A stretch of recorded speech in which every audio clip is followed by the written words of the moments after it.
Good evening, scholars, and welcome back to the Restricted Collection, a podcast about tabletop games. I'm your host, the head librarian, Chad, and today, this evening, we are joined by our liaison to the Silver Twilight Lodge, Nick. Good evening, Nick. Hello, hello. Um, Dear listener, Nick and I literally 5-10 minutes ago finished playing through the Circle Undone, Return to the Circle Undone, on Stan hard difficulty, so standard bag with hard tokens, because it's my favorite, and if I'm not mistaken, your favorite official campaign. I'm pretty much sure playing through it again reminds me of how much I love it. Maybe it's just nostalgia, but I really do enjoy it a lot. Yeah, one of our favorite campaigns. Um, and it was ridiculous. So we're gonna do a quick time warp on the stupidity of what we just played. I feel like we need to start with your investigator. Okay. So people that have been listening, I don't know, you may want to go back to when we talked about the duality of man, designed by Thomas Ami, a fan investigation like setup, and Morris Robinson, the seeker survivor investigator combination. Uh, well, about a month after that, or so, a month or two afterwards, I went deep into the tank and I emerged telling Chad that I think I have something. I think I've cooked up something. And I want to play it in a campaign sometime. And we were still trying to plan doing the Iron Man before, so we couldn't get to it until nowish. Yep. Uh, The Iron Man, by the way, which I've edited and is ready to go out, but we're waiting for like a day on. Like there's a date for like Iron Man stuff going down for like announcements and whatnot. So I've yes. mentioned it on the podcast before. It's around. Which was another fun time. But so I was really eager to try this because I thought it would at least be, if nothing else, a fun time. Just because it's Yeah. just a weird deck. And then after Chad wanted like, oh, well, what's the deck list? And I sent it to him. And he's like, oh, well, I have another fun idea. And then so just so everyone knows, so you don't have to go back and re-listen to a whole 2 hours or whatever. Morris Robinson is the conspiracy theorist from the Duality of Man. Um, all the Duality of Man investigators are 3/3 of their classes. So he's Seeker Survivor, so he can take up to level 3 of both, and he can take 3 cards above level 3. In either of those, you just have to make sure that he has at least 10 always in each class. And his stat lines is he's all threes. He has 8 health and 8 sanity. And his ability reads, as a reaction, when you would draw an encounter card, you name a trait. If the drawn card has that trait, you discover one clue at your location. If it doesn't, that card will gain search. And that's a limit once per phase. I would read you the Elder the Elder Sign is a +0, and you may draw an encounter card to automatically succeed, and you get a +2 skill value while resolving revelation abilities on that subsequent card. So ignoring the shenanigans that I will be introducing to this, ignoring that, going into the Circle Undone, just Spectral is a really high concentration trait. So, like, decent odds whenever you're pulling an encounter card to name Spectral for it to get you a free clue. Yeah. And it's also just one of those things where when you dig into the weird corners of both Seeker and Survivor, they just have things that can do things with the encounter deck that you that they really shouldn't be able to, Yeah, and why they didn't get them. And so just like you get things. I didn't even I didn't even take the cancel cards that exist in Survivor. I could have. you I didn't didn't. need to. I didn't even take them. But you were running one of your three level 4 or 5 cards was the Scroll of Pharaoh's uh, Bast, if I'm not mistaken. Yeah, the Words of Bast was one of that was one of the things that uh, sparked this whole deck list in the first place. Was when I saw Scroll of Pharaohs when we were doing that, and then I saw him. I was like, oh, well, that's neat, because so you can do this, and then with Scroll of Secrets and other things like that, you can always know. If nothing else, with those, you can always get a pretty good grasp on things. And then I just kept moving through, and then the new card Stock Prey as well lets you search your deck for an enemy card. And so like, okay, well I get to see the card I'm about to draw, so that's just a way to get 2 clues. And Yep, it replaces itself. yep. Um And then from Duality of Man, you had Just a Peek, if I'm not yeah. mistaken. Yeah, so the designer made a card called Just a Peek, which is a neat little card that honestly the main so it lets you at fast when you would draw a card from the encounter deck. You get to reveal that card, and if it's an enemy, you get to replenish an evidence or a secret. I'm going to tell you an honest truth.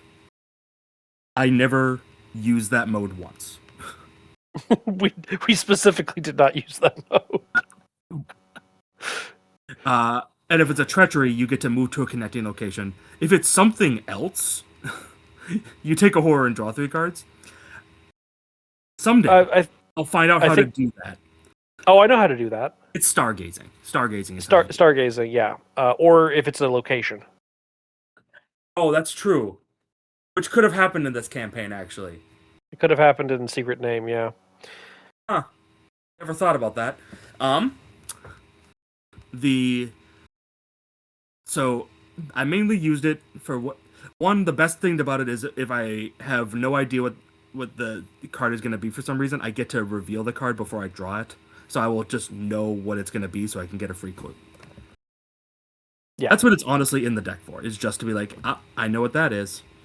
But also, it lets you move to position yourself onto a location with clues before you were to draw the card, Yes. So which it you gives did me often. yes, which was the best part of it. It was like I can position myself into the right spot or to move into a spot that is like unrevealed and then do that. His signature card as well. He gets 3 copies of an event called "I Was Right," and it's for each different trait amongst cards in your threat area. You get to choose a different thing, and he's got 5 options here, which is deal 2 damage, draw a card, look at the top 4 cards of the encounter deck and place them back in any order. You get to move, or you can play a card. Now, for Circle Undone, there's a lot of encounter cards that just sit in your threat area. Most specifically for our purposes, Fate of the Fool. Fate of all Sorry, fools. Fate of All Fools. Thank you. Which we always tried to get your way and succeeded to always get to go your way. It It's just sits in your threat area. It and doesn't it's hurt you at all, and it's worth 2 traits. yeah, and that's and then like I said with Grizzled having some humanoid and spectral, like that's Yeah, and then just sprinkle on general survivor and seeker goodness, and True that's pretty much Understanding. yeah. True understanding makes a rare appearance. I don't think it's really seen play since. uh, Every once in a while, I splash it. It has its moments. it has a place. It's good, and it wasn't bad here. It was nice against the hexes Yep. when they were sitting around, and I was like, ah, I'm done with this hex being around, and then I could do that to get rid of it. Yeah. So when Nick sent me this deck, I was like, okay, that's neat. I think that's really fun. let's supercharge this. And so I brought Gloria to bear in combination with this because if I can just make sure that we always know what the top of the encounter deck is, then Nick can always get free clues. Every phase, he can get free clues. And I'm going to be honest, listeners. This is why you don't enable someone who is willing to commit war crimes against games. It was We I started. I swear we started at least 2 scenarios of the 5 that we played for this campaign, or 6, sorry, that we played for this campaign. Uh, having already gotten the clues from the starting location before action 1. yeah, because it was something nature of the beast. Mm-hmm. Dilemma card, which you draw the top 3 card, you reveal the top 3 cards of the encounter deck, choose an investigator to draw one of them, and then they also get a clue from any revealed location. So if there's at least 2 clues on pretty much every location because we're playing in 2-player, he gets a clue for just resolving nature of the beast, and then he gets a clue because he can quote unquote accurately guess what the trait is on the card. I'm going This to is go what it's quote like to unquote cheat at guess. gambling. This is what it's like to cheat at gambling. Yeah. So I just brought, like, I didn't do anything fancy. I was like, yeah, I'll just bring my kind of like I have a Gloria deck that I pretty much only bring out at conventions. Um that's just lock the encounter deck down. Just lock it down. I always know what's on the top of it. I always know what's coming down the pipe. I always make sure that whoever gets what they need to can. And it doesn't always work because, like, in 4-player at a convention, it's really like that's actually kind of why I like bringing it to conventions. It's hard to consistently control the deck at 4 players. It's a lot easier at single player, and it's pretty easy at 2 players. Also, you have the Eye of Gathanathoa that came out, which just lets me play with the top card of the encounter deck It's a revealed witness to the war crimes. at all times. I just know what's coming down the pipe at every moment. Um, yeah, it's just a Gloria deck with some Guardian splash. I originally built it to be, yeah, like I've got 4 intellect and I'll be boosting that with Alyssa, so I'll be pretty decent at clues. And then very quickly we learned that I do not need to get I clues. need to let everyone know I didn't build this thing to get a lot of clues. I built this to But be it like, oh well, this is fun. Even if I just if I just get 6 clues over the course of a whole scenario, that's a lot of clues in 2-player. yeah, actionless, testless clues. And I literally don't have to do anything more than guess a trait. Like there's Yeah. no cost. I was thinking to myself, oh well, that's very nice if I can just get that a number of times. Then Chad walks in. I'm gonna bring Gloria. So now we can both control the Mythos deck and exploit it. Yep. Yep. And then whenever you drew your weakness, the end is nigh. Reveal the top 3, name 3 traits, and then reveal the top 3 cards of the encounter deck for every correctly named trait. Or so for every trait you named, you may discard an encounter card that has a matching trait. I think that like never hurts you because we just Drew it, always knew what was I drew it coming. twice. One time we knew the cards. And so the main thing it did is that it got rid of all of our information, which was unfortunate. Yes, very unfortunate. I didn't resolve anything bad. The one time we didn't know what was coming, and Which I happened. literally said the 3 most common traits and just drew one of each. And so Yep, nothing bad happened. spectral, real good trait to guess. It was Uh, yeah. it was stupid. I'll be honest with you. It felt like playing a deck with no weaknesses in it. Like my basic weakness was indebted. Oh no. Oh no, Yeah. I'm a survivor deck. Oh no. but like once we established that I just don't need to get clues. Like I got clues when I had the time to, And you still have but 5 by cores, so like with Alyssa out, I've still got 5 intellect, so like it's not. But I didn't put any clue acceleration into the deck. I did not. I removed everything that was clue acceleration I because took the there were so ducks from many. the deck. Oh yeah. Well, you didn't need them. You That's weren't what I'm getting at. investigating. It's just like you would. There was a time where it's like I left to go do something real quick. It's like, hey, go ahead and take your turn. You were at a location with 4 clues on it. I come back and you have all 4 of the clues, and you're just like, Job's job's done. done. Job's done. Okay. So I geared my deck towards just making sure that I can efficiently, consistently know what the top 2 cards are at any time, um, and then damage. Because you, other than brute force, were not bringing damage to bear. And then my signature card can do damage as That's well. right. So I was like I wasn't really killing things. Uh unless I was able to somehow boost up like the numbers lined up where brute force like was in a good range for me. Like I really couldn't get higher than like a 6 or a 7 And that's you really for a pushing fight for it. Because test. Peter Sylvester got you to 4-3-3-4. Yeah. So yeah, you were much better at evading things when we needed things evaded. Yeah, So that's very quickly, really what a I lot of was. my XP went into damage spells. Yeah. Okay. Yeah.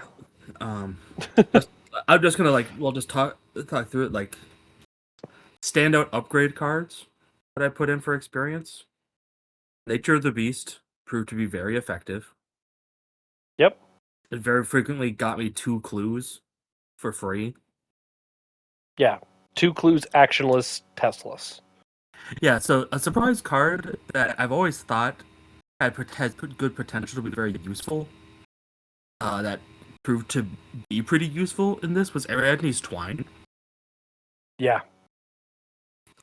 Like because at a certain point, like my deck became a lot of skills, so I wasn't really spending a lot of money on things.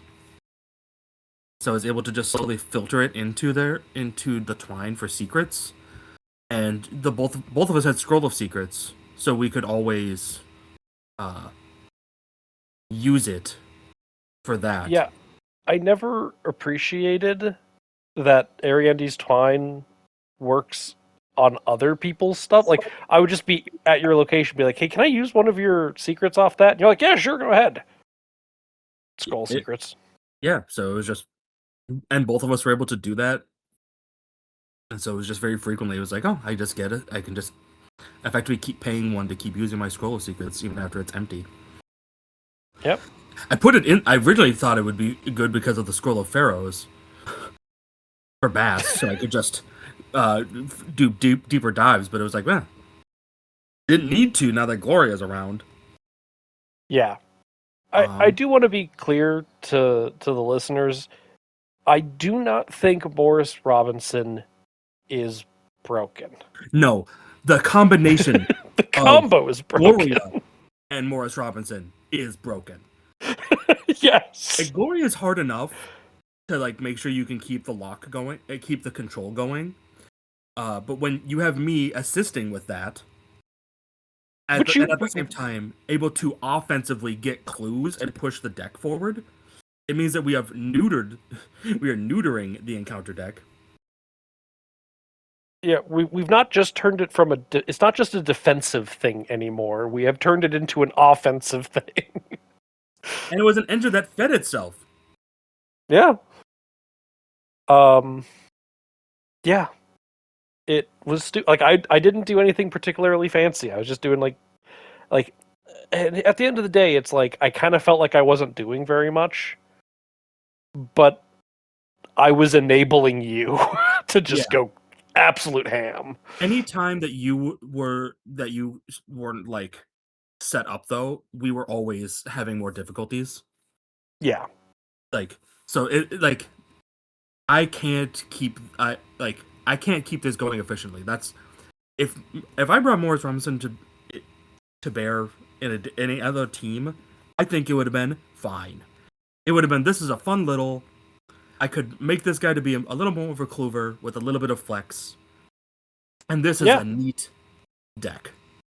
With Gloria, it was, now I'm a supercharged clover able to pretty much actionlessly get 2 clues, sometimes twice a round. And so sometimes I'm just able to get 4 clues Oh, for free.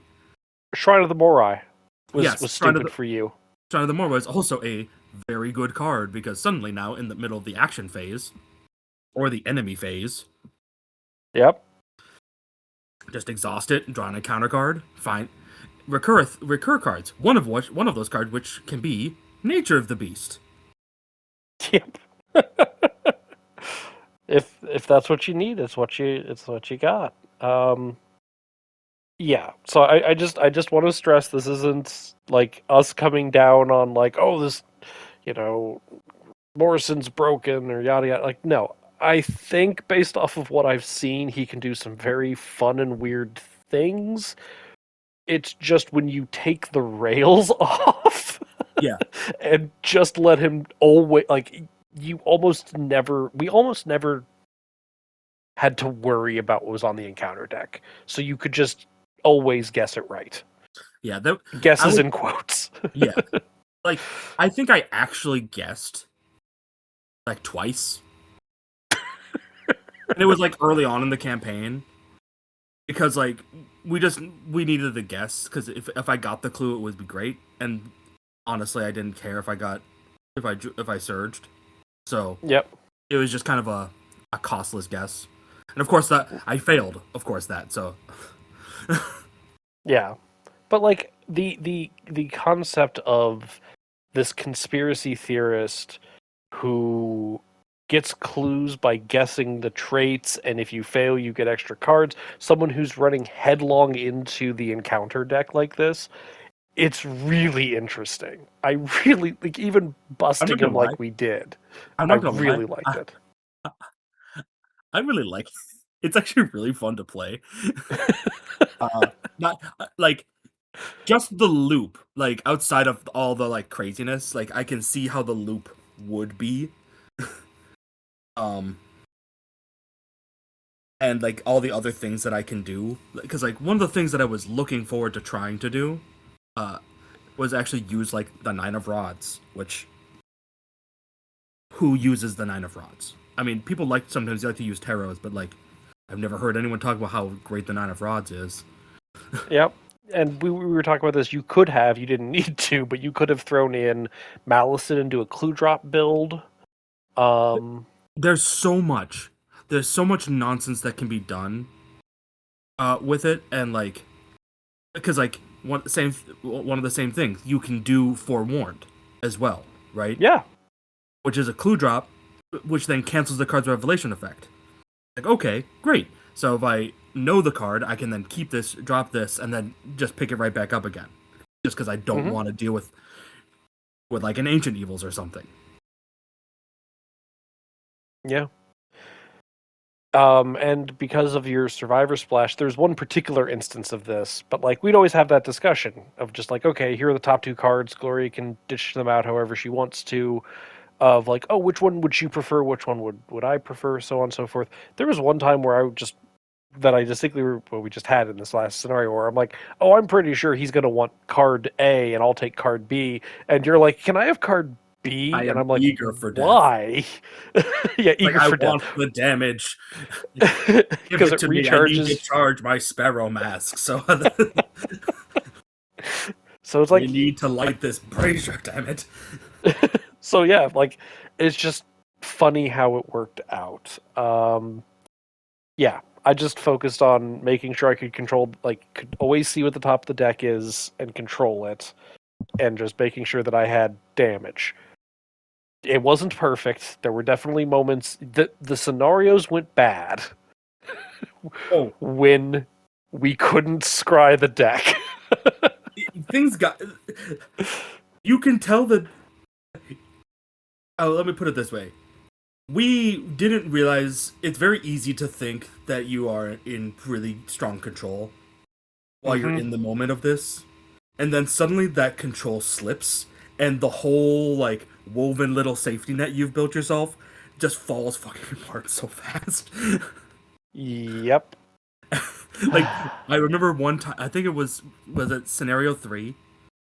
Oh, Star 3 was rough, but we'll get to the Well, specifics of that. But keep yeah, going.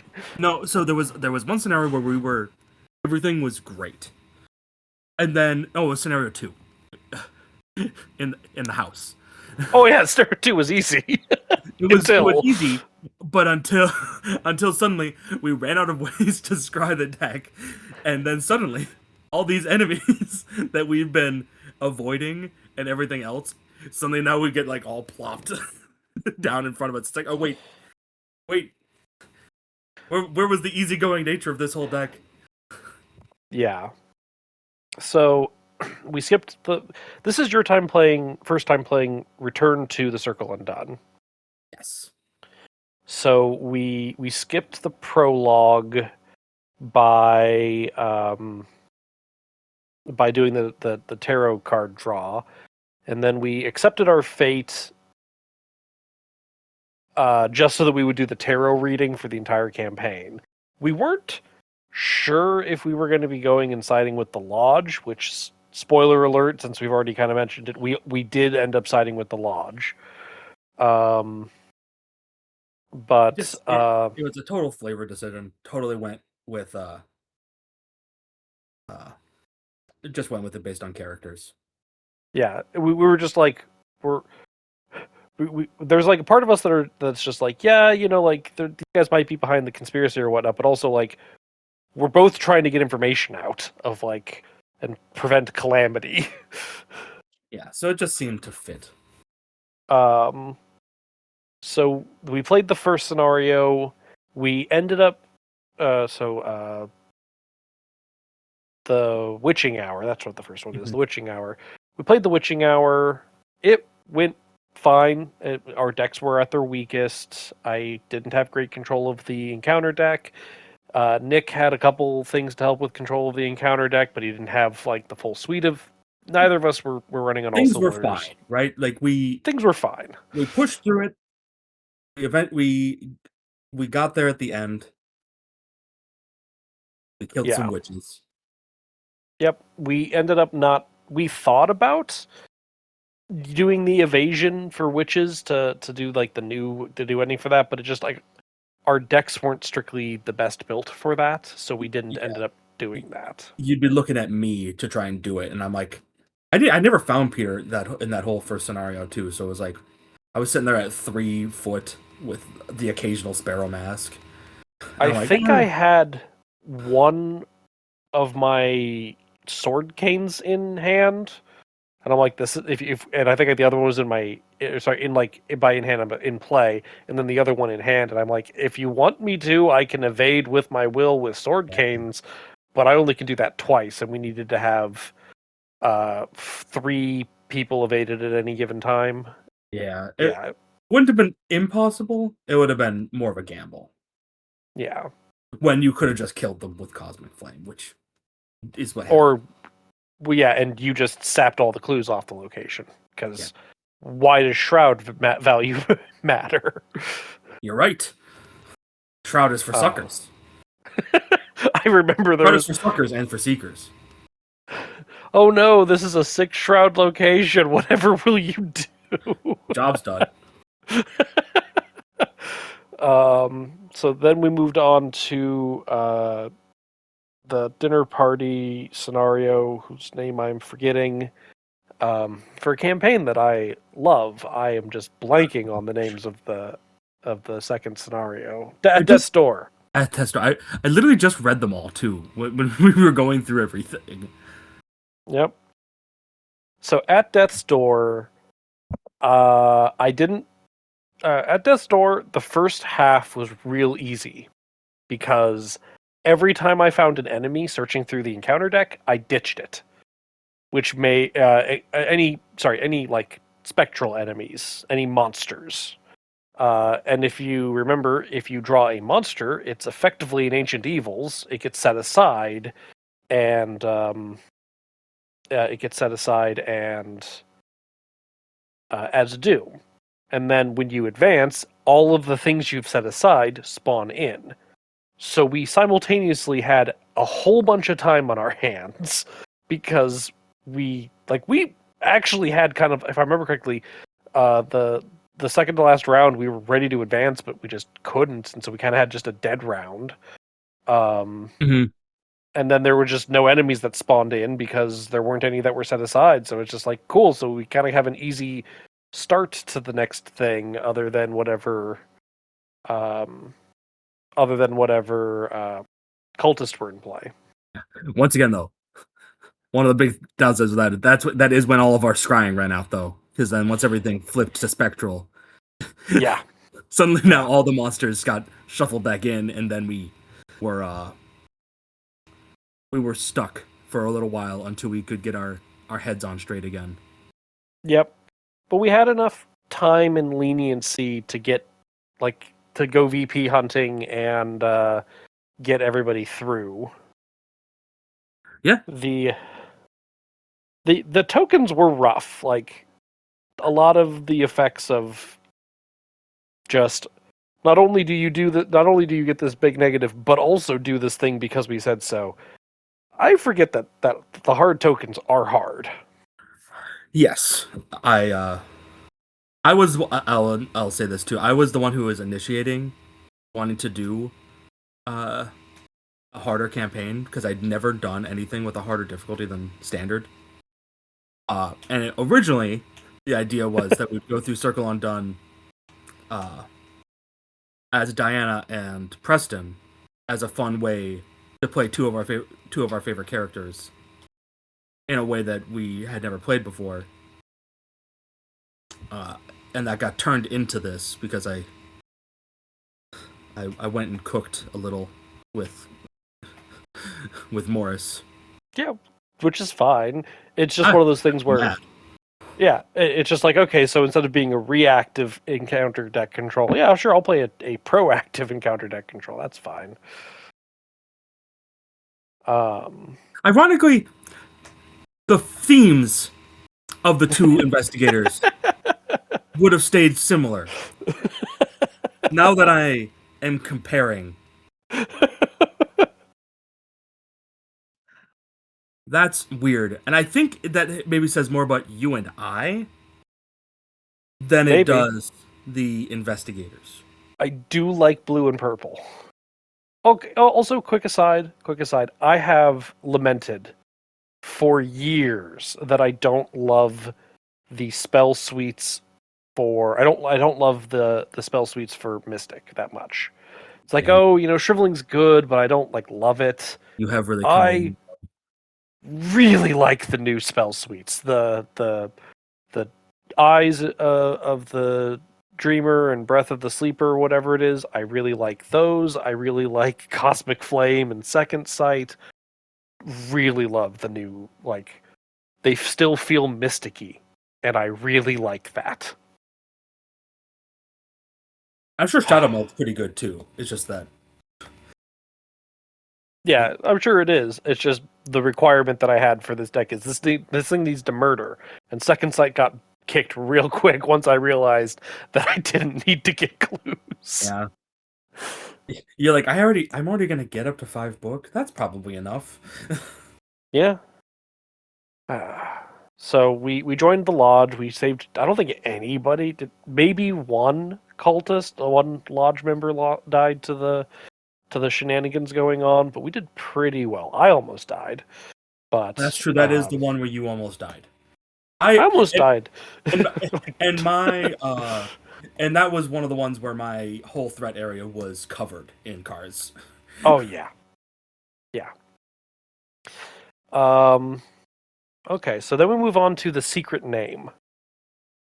The secret name was fine, and then it really wasn't, and then it was fine again.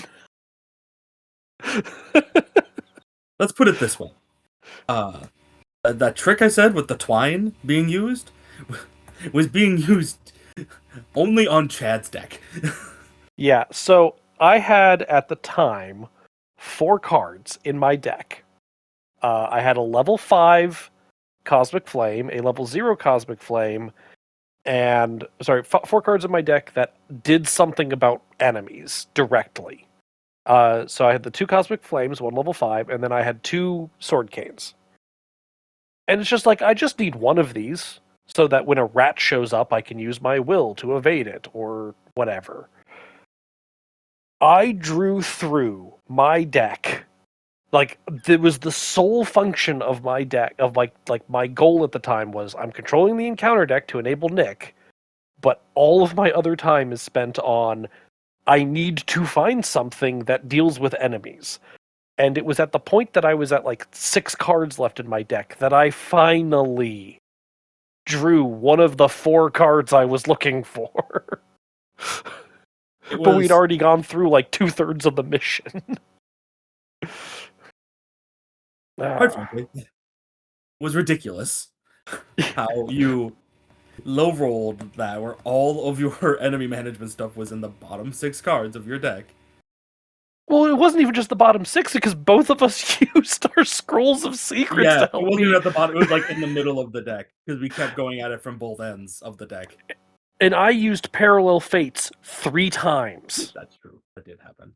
Because I used Parallel Fates, didn't find it, so I shuffled my deck. I got another Parallel Fates, or I had the other one in hand. Yeah, that's what it was. I had the other one in hand.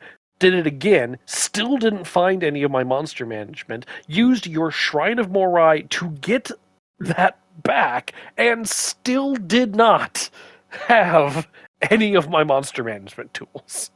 It was really unfortunate. Is just to say the least. It was a very unfortunate thing. It was making things a little tricky It, because I was not equipped to be dealing with all of those, all the rats. yeah, for the most part, I was burning rats out of the deck. Like, that was the goal. Which was working until we were getting close to the point where we knew we were gonna come up to the line where we needed it. Yeah, the agenda advanced. Brown Jenkins was in play, and then I remember that there was a time where we were just blind drawing because it's just like I don't know what's at the top of the deck. I haven't Yeah. found I ran out of juice or whatever, and you drew Meddlesome Familiar, which spawned a rat, and I'm just like, Yeah. dang it. One of the times where we just had to suck it up. Yep.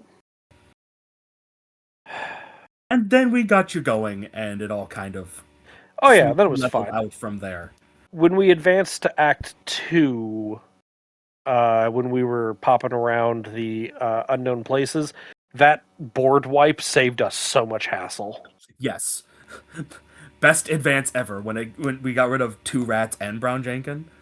Yep, that was what we needed at that time. Is what we got, and then again, you're just running around picking up clues from every which way, and I'm mostly just like drawing through my entire Also, deck. a card that I just want to say because we were able to capitalize on a card that also ended up being very good for us very frequently was Hidden Shelter. Oh yeah, that was Card such a good card. that card's so many times just saved us by just being able to draw just extra cards in the upkeep. Like I swear when it was down, uh, it easily gave each of us frequently between 2 and 3 cards Yeah, because it would just put it helps when the maps are for Circle and Dawn are relatively small, so like you can yep. pretty easily position it to be in a pretty good spot. And then we could also control the deck to not spawn an enemy there. Yeah, Yeah, so you're not gonna lose it on the Mythos phase, and so you can kind of get more than one trigger off of it pretty frequently. yeah, no, that did a lot of good work. I think it was for the greater good. You just put it on the starting location. Yeah, well, because we both had fine starting hands, we weren't like happy about them, so Yeah, we literally just sat there because enemies can't spawn there. yep. So we did we made it out of the secret name pretty well. Yeah. Um, Well, because we did get all the clues we needed to, so like literally once we like it finally advanced and felt comfortable, we literally yeah, just like boop boop, we just won. Like yeah, we had 16 clues when we only needed 10 to advance because then because it's just easier to deal with Nahab when you have more than enough clues. yeah, and that's just what we did, and then we just won. Like Yeah. And that brings us to everyone's today, favorite scenario. actually. Yeah. Wages of Sin. I don't even know where to begin with this. We got lucky. We I We did get lucky. I need to tell everyone the story. I want to preface this story on the scenario because people are going to think we cheated. We got really lucky. we did get real lucky. This is Um, not the first time we've done very well at Wages of Sin, like together. I remember having getting 3 before on Wages of yeah, Sin. but this is definitely the easiest time through Wages of Sin that I think I've ever done. The easiest time I've ever had. Like Um, Wages of Sin is normally like a okay, we're going into this, we just want to get one, and then we know, and then we're gonna try and push for more, and we just do our best. yep. This is one of the So ones where we started off, and I fully investigated Hangman's Brook and cracked the case before before we took any actions. yep. Just yeah, sure. Some extra cash, some whatever. Yeah, it's great.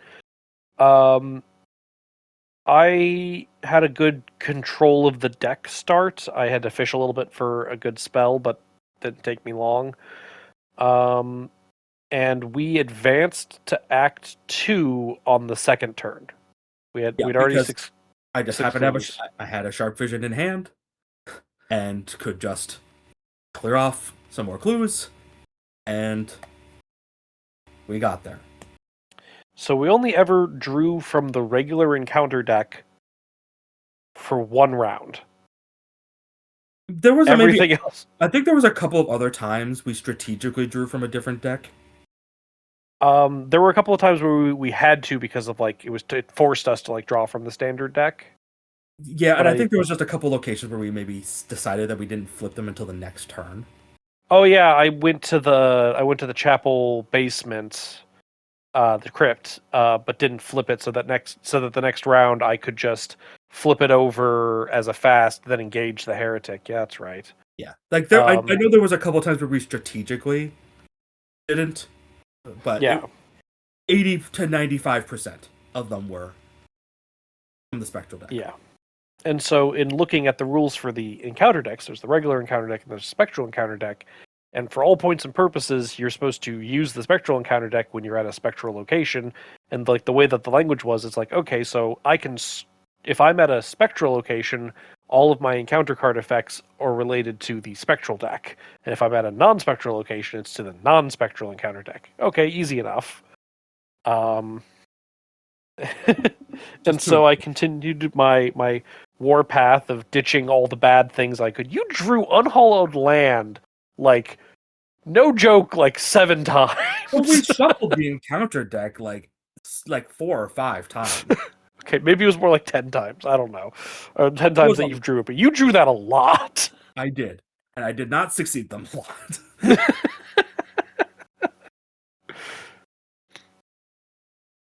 um, but yeah, the first heretic that you went and beat up with all your clues was the one that It you had to beat happened up again, had happened to be the one that we had to kill again. which with all your clues was not a problem. It just ended up draining a lot of my clues, so I Yeah, couldn't help with others for a while. And then the first one you beat up had to go to uh the gallows, gallows. which I had just cleared with the other heretic. Yep. So it's like, okay, well that works out. That's already pretty lucky. The next one that I got, we had to go to Hangman's Brook. Yep, which was cleared. which had been cleared since the beginning of the game. Uh, Um, sorry, go ahead. so did that, and then the last one that we kind of finagled out of its unholy ground because it was Yeah, just because all those malevolent spirits were spawning up in the chapel yeah in the attic.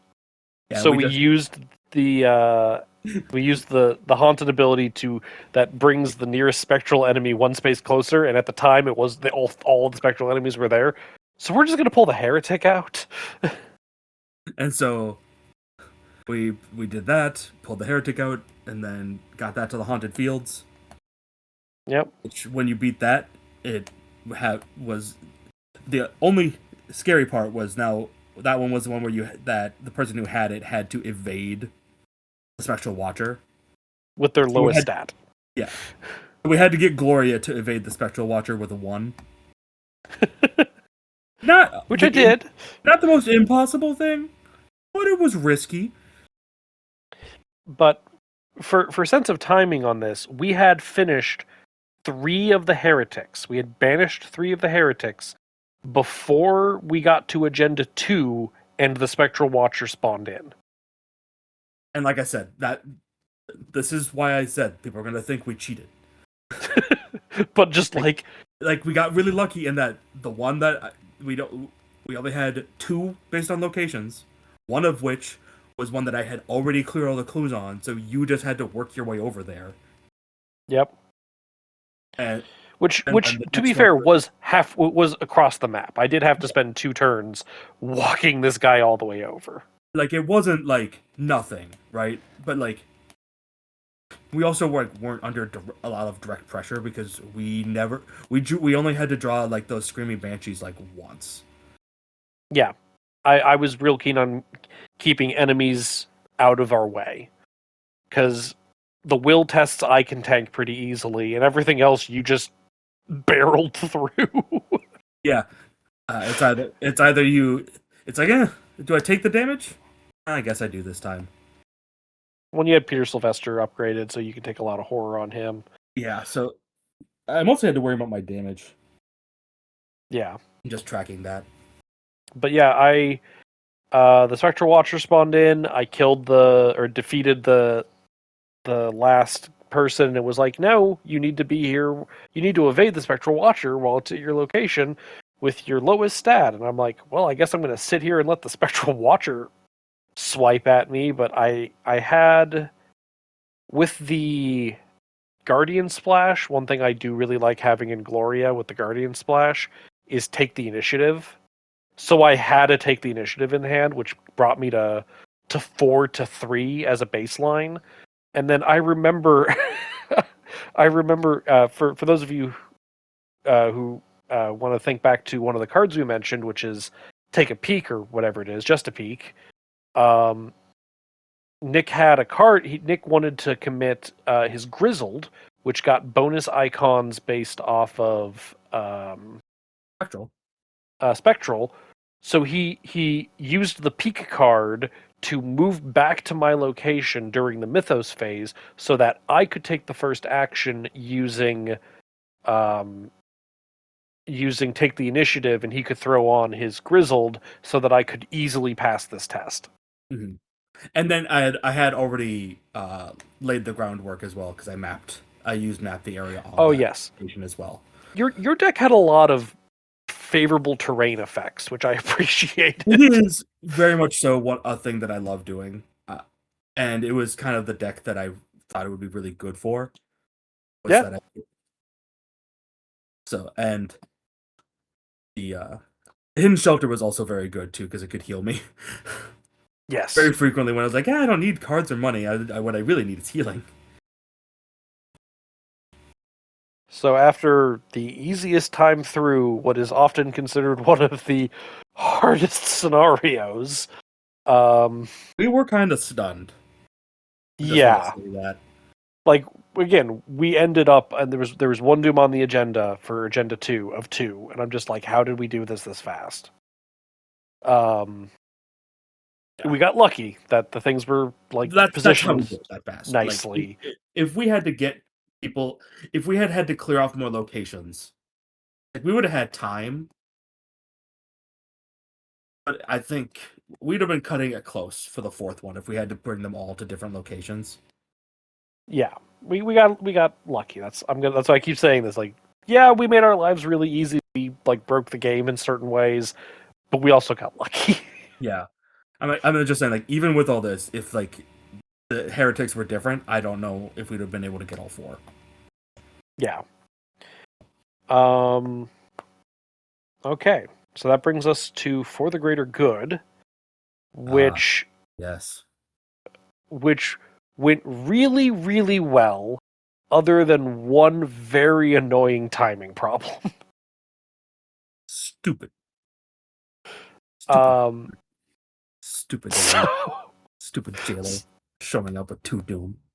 So we were at 5 of 8 Doom on the first agenda, and then I went first, then Nick went second, and he used Stalking Prey. Is that the name of the card? Fuck Prey, but yeah. Stalk Prey. And the only thing that you found was the jailer, who, or no, you had gone first. So that's right. You had Mhm. gone first. The only thing you found was the jailer, which comes into play with 2 Doom and a key on it. And then he was in a Sanctum location, which we hadn't opened up yet. So we were able to finagle it. It was it was so beautiful how we like finagled this to work, where you It was uh almost like fate was like making it work for us because after I'd done the stock prey and it got unfortunate, the replacement card was the nature of the beast, which got me yep, one of the clues off your location. because the location that I was at was next to the Sanctum location, but I needed the key on my location to open the Sanctum location to deal with the frustratingly aloof jailkeeper. Like, okay, so Chad only needs one action now to get that key so he can go, and then he can try and do the parlay and just buy us another turn, so we don't have to advance yet. And I had the Black Book out, and I Almost had the Black Book out, almost and I every had time. Alyssa out. I want to say. So it's just like I just need to pass this test. It's not that hard. Automatic failure. The tentacle strikes again. So yeah, I needed to succeed the test to remove a doom so that we didn't preemptively advance, but I failed, so we preemptively advanced. It was very Oh well. unfortunate. We did lose like 3 or 4 turns because of that. It was very Yeah. unfortunate. Yeah, it jettisoned us forward a bit faster, but we were doing pretty okay. Uh We you made up had for it in the back end. yeah, everything went pretty smoothly after that. As I said, it was very smooth up to that point, and then once we got past that point, very smooth after that point. Yeah. We went to every location, got every XP, got a bonus key, like grand old time. We actually could have ended if I remember correctly in the second agenda at like Doom 3 or 4. We could have ended. Yeah, we went XP farming a little bit to see if we could find a couple more victory. Yeah. So that went pretty swimmingly. We put the puzzle together. Uh, which brings us to Union and Disillusion, which we just played, as I said. Oh, I also just sorry, go back to Wages of Sin as well. We also did have since we're playing the Return to, we did have that tarot card upright. So we Oh did yeah, have 3 mulligans to find and craft a hand as yeah. well. We actually played with the first 3 scenarios. They were all upside down, so we had penalties from the first 3 scenarios. Yeah. Um, and then Wages gave us our first bonus from the tarot reading, and we had bonuses throughout the first 3 were all upside down. The last 3 were all right side up. Um, yeah. So we then make it to right. We make it to Union Disillusion, which again went pretty smoothly. A whippoorwill never spawned. I ditched everyone I found. That's true. You, anytime a whippoorwill is like, well, no, thank you. We did learn that spectral ravens have retaliate. Yeah, it was very unfortunate. Uh, there hadn't been a problem for you at all. Just happened to uh draw a combination Tentacles. of. Oh, it was another tentacle. That's right. Yeah. Well, because with I had both of my cosmic flames upgraded at this point, so I was like swinging in at like 8-2 for most of these, or 8-4. So it's just like, yeah, it has to be a tentacle for me to fail. I will say the circle test proved to be challenges. They were very resource intensive, Yeah. so we really did Um, have to like we did not draw autofails for the circle tests, and I feel like if we had, things would have been dicier. yeah, but we, yeah, things would have been dicier if we had drawn auto fails. Because I threw like 5 cards. I did there was an intellect and agility difficulty 11. I threw like 5 cards into that. Yeah, we threw, and I did one where I threw 3 or 4 as well. Like Yeah, not even the one that not even the last one on the trap, but like one of the other ones I also threw like 2 or 3 cards at it. I had to like rebuild up a hand again to try and go at the trap. yeah. Which uh, our cadence of this was oh yeah, going into yeah, so we need to light the last brazier. We need to defeat the thing, and so it's like, okay, Chad, you're the one who has all the firepower. You take the spectral watcher, and then Nick's gonna go first so that he can light the brazier because he's got the more well-rounded stat line than the ease of boosting, and then you can finish it off. Great. Yeah, So Nick, well, I did the circle test. Worked yep, out just fine. I ended up getting up to like it was like 23-18 or something like that, or 23-18. Yep, you were 5 up. so I felt okay. Or maybe it's 25, something I don't remember. I You drew know a it was skull. I remember you drew a skull. yeah. Well, I was probably a little bit higher then. It was maybe 27-18 or something because I was very worried about skulls Yeah, because every time skulls. we had drew them a lot and they drew another token. So -3, and then if this is during a circle test, draw another token. and we had drawn them plenty, not necessarily during circle tests. So I was like, and the other symbols were not better than that. So No, lots of -3s and -4s. yeah, and so it was just one of those things where it's just like I'd rather commit as much as possible. So it ended up working out just fine. Uh, and then I happened to have an I was right in hand, so I did 2 damage. Yep, And then I was like, oh, I'll just look at the top and then just do whatever. And then I'm like, oh, I do have a brute force, and I think I drew a card, which I then drew brute force. I'm like, oh. yep. I'm like, well, I don't want to kill Chad. He's like, oh, well, brute force only works when you succeed. Oh, you're right. I might as well try. And so, much like emblematic of the rest of the campaign, I sat there and enabled him while Nick just won. Couldn't do it without Uh, Grandma. yeah, that's what this is. I'm the one patting you on your head and sending you off to go do all the Swear. I swear I try not. I swear I make I try to make interesting decks that like just interact with the game weirdly, and then suddenly I get supported by a team. I'm like, this deck is weird. It'll be fine. It'll probably have some spots where it struggles, and then I get supported, and I'm like, oh, there's no problems at all here. yeah. Again, I would like to stress I don't think Morris Oh, this is a Robinson. Gloria problem. This is a Gloria problem. Yes. Um. Yeah. And I agree with you to your earlier sentiment. There's a lot of interesting ways I think you could build this Morris Robinson, and for him to be very interesting.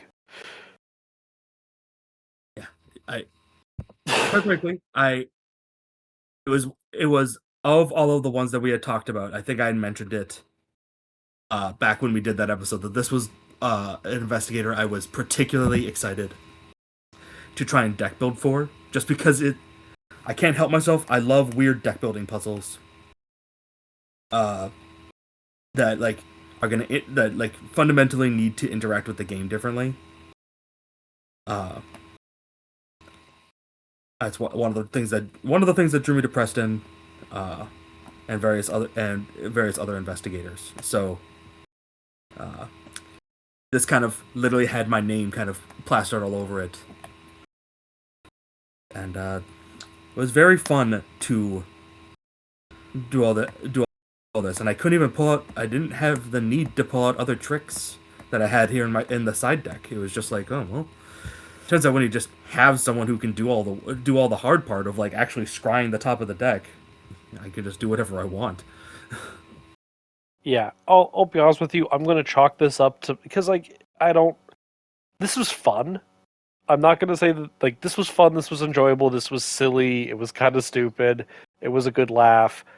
I don't ever need to do this again. Yeah, I think you literally said afterwards when this was done, it's like I think these two can never be played together again. Or maybe in a 4-player table. I still Maybe. I still think it would be very strong even in a 4-player table. I still think. I mean, just grab Eye of Gath and Athoa and you're done. Like Like you have to find it still, but it's very strong.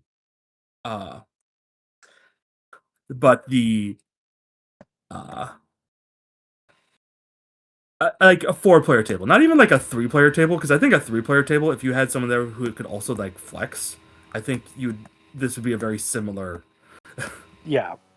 I'm glad that we played it and like experienced it and enjoyed the stupidity of it. And I mean stupid in like an endearing, like this is ridiculous kind of way. Yeah, But I'm glad like, we were playing it on a harder difficulty because if we were playing on standard, I think we would have had to stop or increase I the mean, difficulty as we went. you were like, yeah, I kind of want to see how these two would go up against the finale, and I'm like, I think we've proven how these two are going to go up against pretty much anything. Yeah, I mean, before the Black Throne is not like like a kind scenario. So No, and it's not. and we had that card upside down. So I don't know how well it would have gone. I think we would That's have been able to fight through it. I don't think it would have been pleasant. sure, yeah. I mean, the thing is, again, it's just surprising, but also not very surprising when it's just like, yeah, when you just passively get a testless clue a turn minimum, how much that adds up. I'm gonna be honest with you. There were so many times where I didn't because either there were like either I wasn't on a location with clues or there were no clues left to get until we Yeah. like advanced or did some other condition. I think if I remember correctly, scenario 2 or 3 onward, I never had more than 2 clues on me. It was very frequent where you did not have a lot of clues. Yeah, it's like why like I got a clue here or there because I had time and you were on the other side of the map. But other than that, it's just like I stopped following you around because like why follow you? There aren't going to be clues there Yeah, when it gets around to me. and I'm just trying to make my way around the board. Yeah, it Honestly, was just better to go somewhere else and deal with enemies. uh, it was definitely a lot of fun though. I definitely no. I was going to say, talk about this. You know what? Run this reminded me of Circle and Done? Playtest Sister Mary and Father Mateo. yep. That run through Circle Undone. When blesses were Or elder Elder Signs. signs. Yep. Yeah, that's what this run of Circle Undone reminds me of. Yep. It's stupid. And I know the two of us have fond memories of that particular run through of Circle Undone because It was absolutely silly. Yep. It was just ridiculous. Um, yeah. So I'm kind of like how I never have to go back and do the blesses our elder signs type thing. Yeah, glad we did this. I don't need to do this again. I actually kind of want to see what he looks like, not juiced to all Yeah, hell. yeah. I want to play this guy again without Glory around, and I because I really want to feel the difference. Because now I feel like I'm going to be like amped up and be like, wow, the difference I is have pretty stark. I have to work for my free I'm gonna clues. have to work for it. uh, yeah, this is good though. This is fun. It was fun too because I also got Jerome Davis, the investigator, who was also really good for me. Do you know his ability? That uh it's as a not off the top. reaction. You get +1 book static, which is very convenient and very nice. Thank you. I don't need it, but I appreciate it. Um, Not in this duo. You don't need it. but as a reaction, when you draw an encounter card, you can exhaust him and discard cards that that have it a number Oh of cards that have enough up to 2 book and cancel it and cancel the yes. revelation effect. I was like, Yep. what? I just now have a cancel in my on my board once per round. What? What's going on? Yep. I I The do have, allies are really good. I know they are. I have no I they are. I just Jerome Davis is one I had not like. I know the others very well. I did not realize that Jerome Davis had that cancel. Yeah. But I will also say that the I struggled partially through what was the one before Union Dissolution Uh, for the greater good. or the Greater Good. It did feel to me like the game was felt tacked against me. There was a lot less things that attached to me and stayed in my threat area. Oh, there was nothing that attached to you. Going for the Greater Good, there was nothing. So all my I was rights were literally just skill cards. Yeah, I do distinctly remember. Like, yeah, because as good as this campaign is for feeding you, Fate of All Fools and a bunch of hexes that stick to you and whatnot. Yeah, that one was a real big gulf of like, there's just nothing here that sticks to you. Yeah.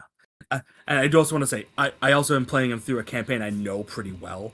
So I'm like, I just knew going off that if I said humanoid and spectral, Oh yeah, that I would have the easiest time. And if I had thought a little more about it, I would have probably, instead of doing curse, I probably would have done woods instead of. oh yeah. Especially since we ended up steering towards the early end. Yeah, Yeah, just because like it would let me use grizzled for every single circle test because they're all on woods. yep. But So Spectral did help you out on the last one. yeah, well, it was the only grizzled I drew that scenario, Chad. After I just souped them up. Yeah. So yeah, any like sure fine we destroyed it and whatnot, but first run through Return to Circle Undone. It's more circle and done. I actually really love the tarot, the tarot cards. That was a lot of fun. You had Yep. described to me some time ago, a couple years ago, what they added for Return to Circle Undone, and I really like it. Once again, I love Circle Undone. I love that it's way more down to earth and then kind of explodes at the very end into something extra. It's way more things that it's a way more Arkham, and I like that a little bit more than uh, the bigger bombastic things that we gotten since. Like, don't get me wrong, I love Scarlet Keys. Scarlet Keys starts out pretty high up and is not like what I would say grounded. Yeah. I mean, I do find it funny that I know we've talked about this before, but like I would say that the community sentiment on well, Scarlet Keys is in the lower half, and I would say TCU for most people is in the lower half. Yeah, well, except for me, I love both of those. But I also I like love both of them too. I like a lot of the campaigns though, so I'm very easy to please. Yeah. In fact, one of the ones that I think I said that was actually one of my least ones that I liked outside of the fact that I loved our playthrough. I've never felt a desire to go back and play it. Is the Drowned City? Yeah, the Just Drowned City's been a hard one for me to return to because every time I go back to it, my decks just don't seem to work the way I want them to. yeah, I just haven't. I felt the drive for it. Like, granted, we weren't like reading like the flavor text and like re-immersing ourselves in In the Circle TCU, Undone. yeah, no. But I don't need it. I know what's going on, and I like even with all of the mechanics, I can like remember what the story is like and everything else. Like this is like my seventh, eighth, ninth time playing through Circle Yep. Undone. So like we were just doing that because we're like, we don't need to read the flavor text this time.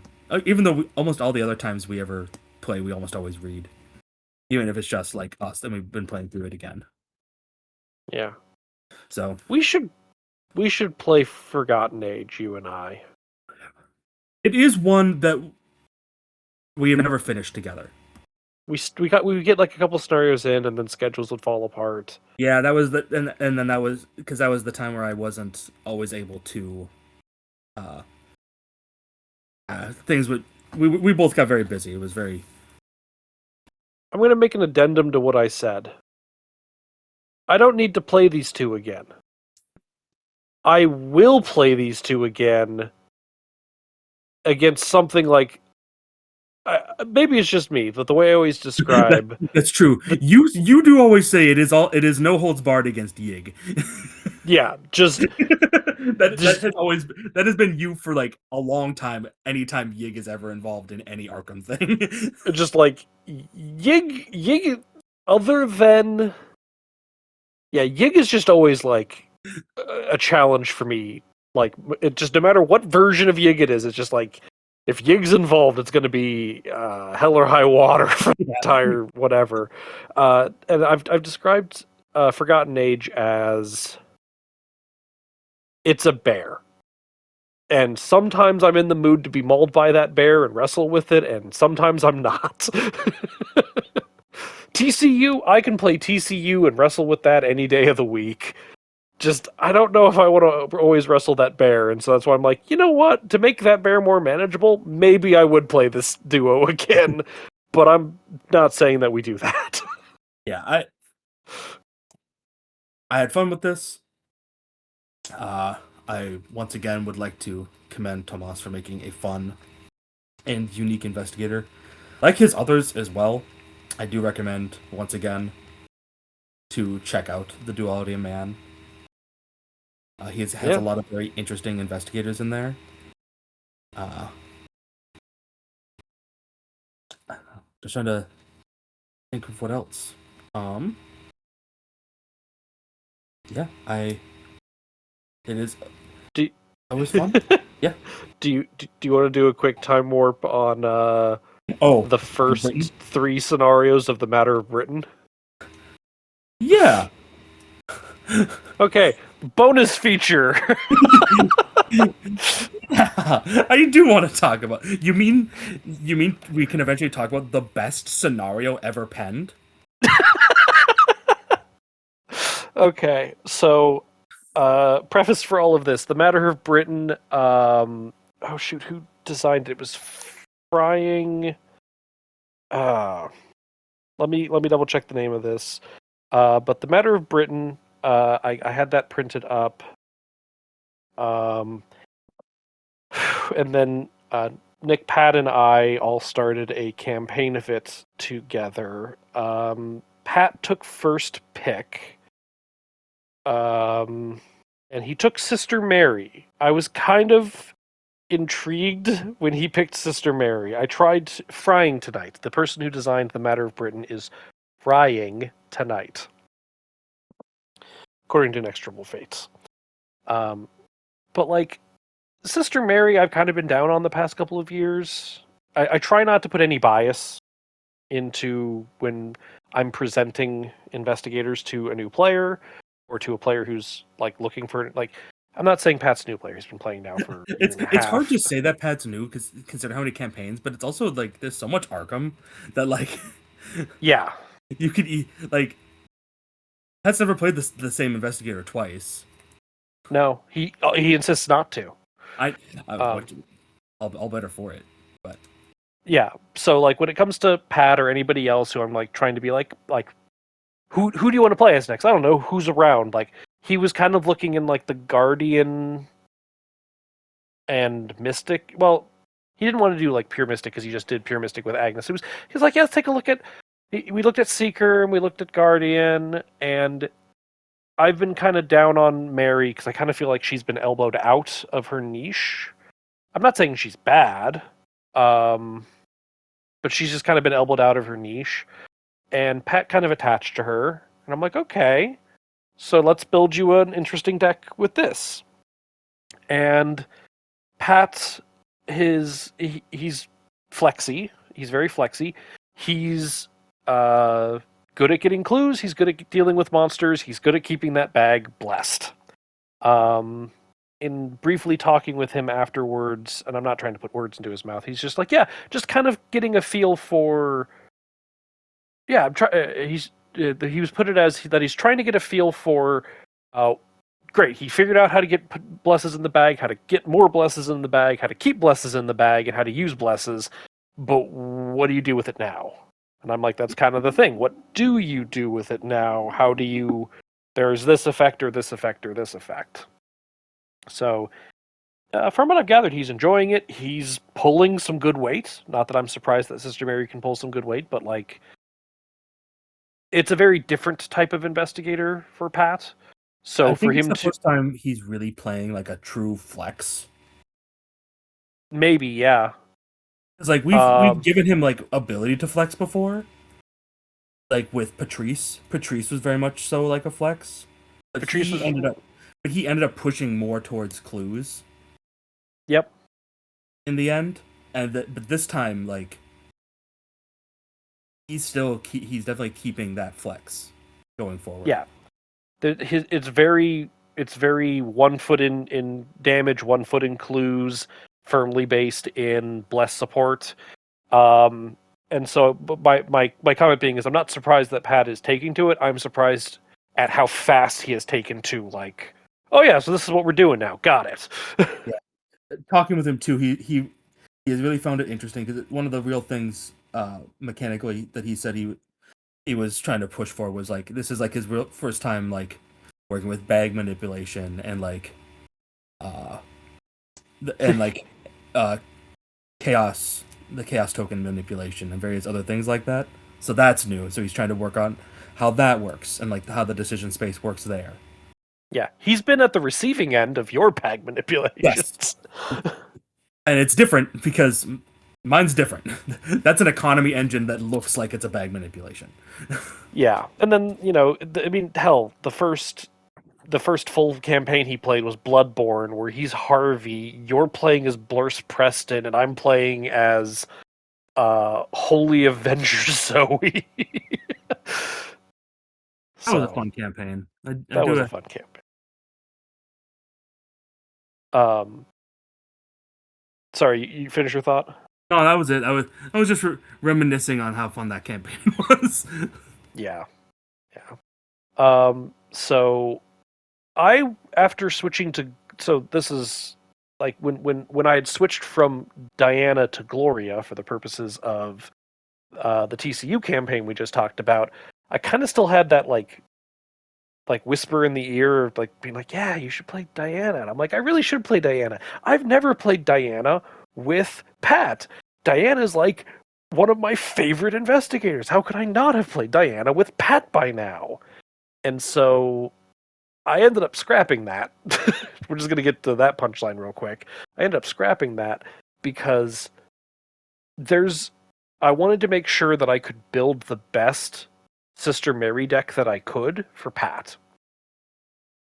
And not that not that I couldn't build a perfectly good Diana deck out of my collection.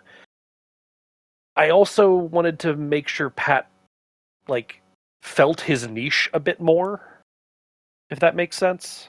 Yeah.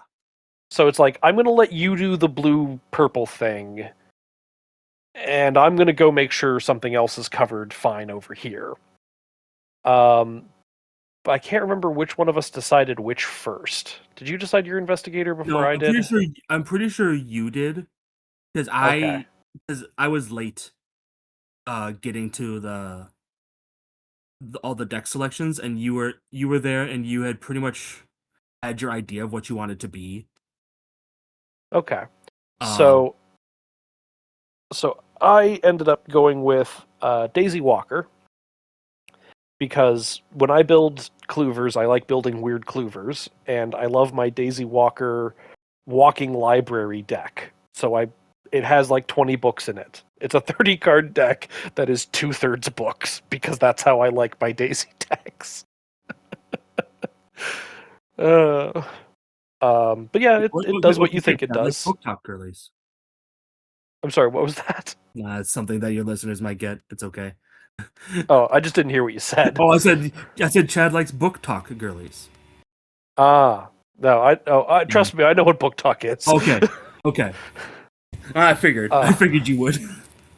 yes. You're proving my statement, right? Yeah. So yeah, I just basically built one of my it's a Daisy deck that I like. That I generally it always changes a little bit each time I play it, but like there's a lot of new books out that came or a lot of new tomes that came out in chapter 2, so I've been splashing that in. So it's a general like tome utility that I just get a bunch of clues while I'm doing it because Yeah, the I Swiss have Army book. 5 intellect. The I'm Swiss Army sorry. book. The Swiss Army book. Yes, it's Swiss Army book, yeah. But it's just like knowing your character and your low sanity, having a way to heal horror is great. Knowing Pat's character and his low health, having a way to heal damage is great. So let's get to your jankiness, shall we? Yay! So I think I've mentioned it before. Um, we did a one shot a while ago now.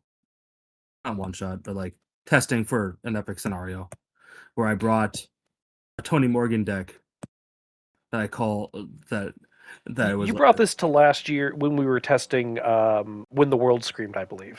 yes. That's I what it was was. mostly just trying to remember how long ago that was. About a uh, year. yeah, that was the surprise that it's already been like a year. Um, and so, but I came up with the idea just like, oh, this is a fun, one shot idea, fun standalone kind of like deck idea. But I never taken it through a campaign. And then, well, I I can't remember if it was you or Pat that joked when came and that's what people were talking about, and like that Pat was gonna be Sister Mary, and someone was like, I looked at it and was like, what, you're gonna play Preston again? I'm like, don't tempt me. I Don't do give me distinctly permission to play remember Preston. I will play Preston again. I do remember you being like, well, I could play my spellcasting Tony Morgan. I'm like, do it, coward. Like, fine, I'll do it. And so so I am doing this. I am doing the Tony Morgan, but I cast spells. There's a Uh, surprising number of spells that Tony Morgan has access to. Specifically, the ones that are important are Ristra and Radiant Smite. Those are the two big ones. But you can take Blood of Kinyan. Yep. Blood of Kinyan will Yeah. eventually work its way into the deck. Um, but it's just the nonsense that it's effectively just rogue nonsense. But specifically, but just like limiting myself to the availability of the fact that Tony Morgan can take these spells that he's also pretty well suited for, and then getting the extra actions that I can get from Rogue. Which I mean, I had a double double before the previous one, and I just added haste.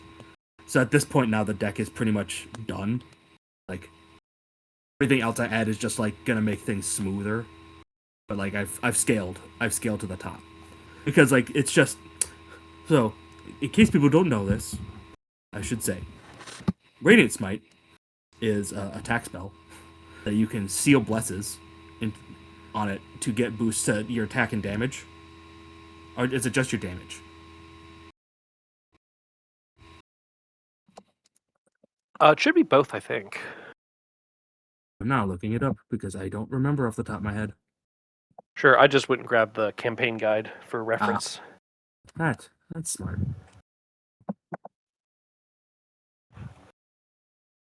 Yes, it is both.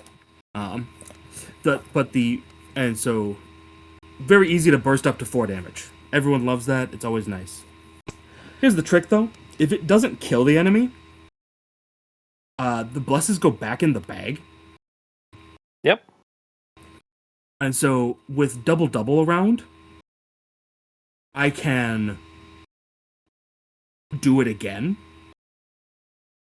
And it makes it pretty much a boss deleting weapon when I can suddenly double Radiant Smite for 8 damage in one action, which then will pretty much trigger a haste action to let me go in with a Switchblade. Like, I was doing this in the Epic multiplayer where, like, gigantic worms would show up and I would delete these 8 health worms in, like, an action or two. Yeah. And that's mostly just it. It is pretty much just a monster killer with just like a way to, with the occasional way to like get out of being hurt from the Mythos deck, because it does not have a lot of Mythos. It has a little bit of like Guardian Mythos control, and Purify as a big way to remove the curses that I end up putting in with Riastrad. That's its main use, but I can also add more blesses. Yeah, a signature move that you've been doing is committing a Purified to your Riastrad tests. It is my favorite thing to do. Thank you for keeping the bag clean. Yeah. So that is the Tony Morgan deck in a nutshell. Like, that's it. I find a Switchblade. I then just draw cards for spells, and I put down my rituals, and I just keep going. It helps that I have Sister Mary run to keep the bag blessed. It does. Yeah, I barely interact with blesses and curses. So I don't have to do the work. The deck used to have ways to having to do the work. Yeah. So we have our, little team of, I'm mostly the one getting the clues, you're mostly the one dealing the damage, Pat's doing both, and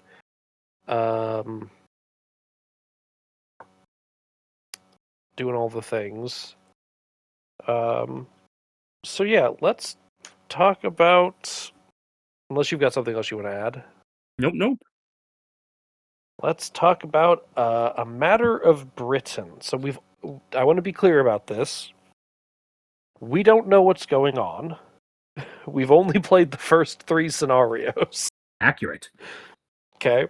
So, like, if you're worried about spoilers, I mean, there's spoilers for the first 3 scenarios, but yeah. So, the first scenario is the Cave of Fruit Trees. So, there was like an expedition that went out to find, like, into this cave on an archaeological dig that they never came back from, and we were sent to go investigate it. Yeah, specifically looking for artifacts of King Arthur. Yes. Arthurian legend, which I have brushed up a little bit on, having, since starting this campaign. Mm-hmm. Yeah. But there's kind of a confusing cave that we bumble about in. We got to meet some fairies. Yeah, there's some fairies. And then there's the stupid Black Knight. And there's a Black Knight that's following us. for we some can't do reason. anything about him. That's true. He is undamageable. Yeah. He just follows us around.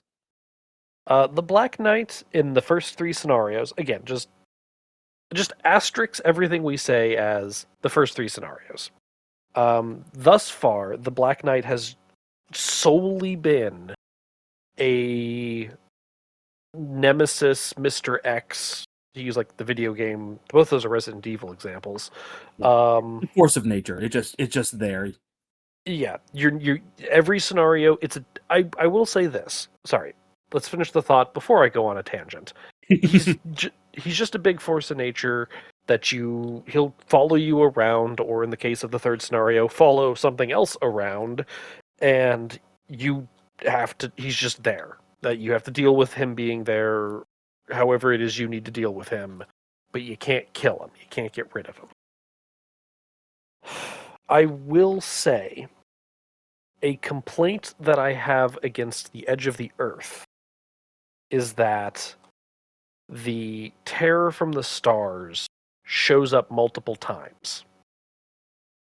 And I dislike that every single time the terror from the stars shows up, it's different.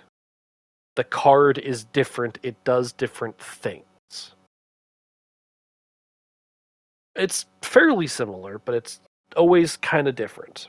Now, that's a problem I have against against Edge of the Earth because it feels like it weakens, in my opinion, the terror from the stars as like the enemy. Like, oh, it popped into this scenario and we beat it up, and then it popped into this scenario and we beat it up, and it's different this time. It doesn't have the harbinger thing where like it's the same card every time and it like keeps no. I don't have that complaint, even though it's very analogous to the matter of Britain. I do not have that complaint because we have not yet beaten up the Black Knight, and every time it shows up, it's a little different, but it's mostly the same. It just, what it cares about is different. Yeah. The wording is slightly different, or there's just like some slight differences. So that is a long-winded way to say I'm not being a hypocrite. um, Also used every single scenario is the Black Knight encounter set, which when the Black Knight eventually shows up, shuffles in and supercharges the Black Knight as it plays. It's like, oh yeah, if you make this agility 4 test or agility 3 test, if you fail, attach it. It goes up next to the agenda, and the Black Knight deals +1 damage or +1 horror or something like that. And it's just like, great, love Particularly that. nasty. And they surge too. Yeah, because they needed to surge. There is a lot of surging. There he is. I will say, I have noticed there is a lot of surging that has happened amongst the cards. Which I don't normally like, because I feel like I get punished a lot when I have to draw a whole bunch of cards. I prefer to like. I know they don't want like. I know that people like design has moved where they don't want encounter cards to fizzle. So like if they're gonna do nothing, they surge. Yeah. But like it gets really frustrating when like oh well, if you can't then surge, if you can't then surge, and like you draw through like 4 cards. It's like, well, I feel like you guys could have found another way to like make a threat if it's like And well, if it's yeah, like and I want to be clear, that's not an exaggeration. There were a handful of times that we've been playing this campaign where we have had a single person surge through 4 cards. Yeah, it's just not something I've liked. It happens in official campaigns too, and it's just not a particularly. I it's not a unless there's like a ludonarrative reason for it that you Sure. can get that feeling for. Um, like to have things stacking up against you or something like that. I'm not even sure what it would be. I just tend to not like it as much. Like at that point, you might as well let the card fizzle or find a different way to make the encounter deck, the Mythos deck scary. Sure. Yeah. It's been annoying. Like I'm just hoping it doesn't get worse. Yeah, Plus on top of that, I feel like those cards that power up the Black Knight don't need to surge. They're scary enough. Yeah. Looking at the campaign notes, since this isn't on the Arkham Cards app, we actually have like a physical campaign guide that we're filling out. Daisy Walker interpreted the dreams. Daisy Walker unearthed the secrets of the pharaohs, and Oliver Bucket saw Avalon. That is the ending that we got for the first scenario. And then we had a choice where we met Morgan Le Fay.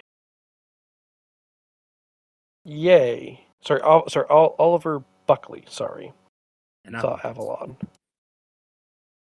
But then we met Morgan Le Fay, and so there's Morgan Le Fay, King's Protector, and Morgan Le Fay, King's Bane, and we got to keep one.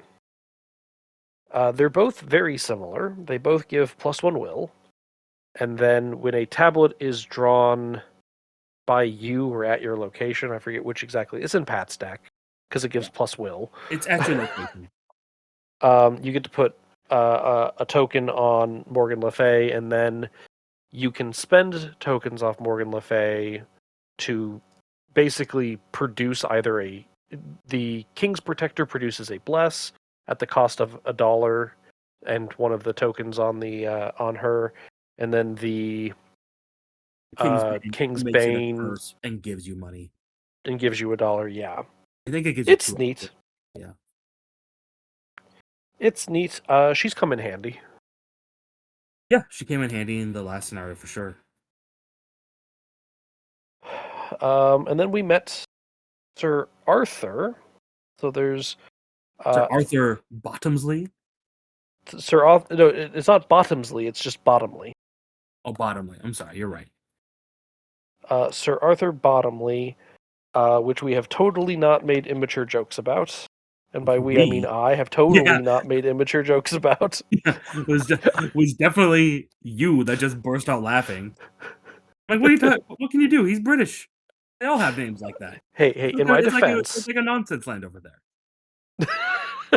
In my defense, Pat has also made an immature joke. Well, it's very easy to do. Yes. And we got to talk to King Arthur, and we got to ask a question about Sir Arthur. Sorry, Sir Arthur. Sorry, we met Sir Arthur, and we could ask a question about King Arthur, Morgan Le Fay, the Black Knight, or Merlin. We chose to ask about the Black Knight. And there's a note here that says that the investigators decided Morgan was the king's protector. Yeah, because when you choose which one of the two, then you get the appropriate one. Yeah. And that gets us to scenario 2, London Calling. Now, I don't remember if this was in the... I think this was... I can't remember if this is in the beginning, middle, or end of the scenario, but they introduce in the flavor text and in like the story exposition the idea of roles. This is later. This is in the interlude later. Okay, then I'll stop talking for now. London Calling, where Sir Arthur gets kidnapped and we need to do something about it. So like literally like we're leaving to go somewhere else, and then like as we're leaving, like Sir Arthur is kidnapped and we're framed for it. So now we're running through the streets of London with the police hunting after us. Yes. There is a reoccurring thing where where you have to remember whether or not, quote, you have the police. You've gotten in trouble with the police or made trouble with the police, something like that. Yeah, something like that.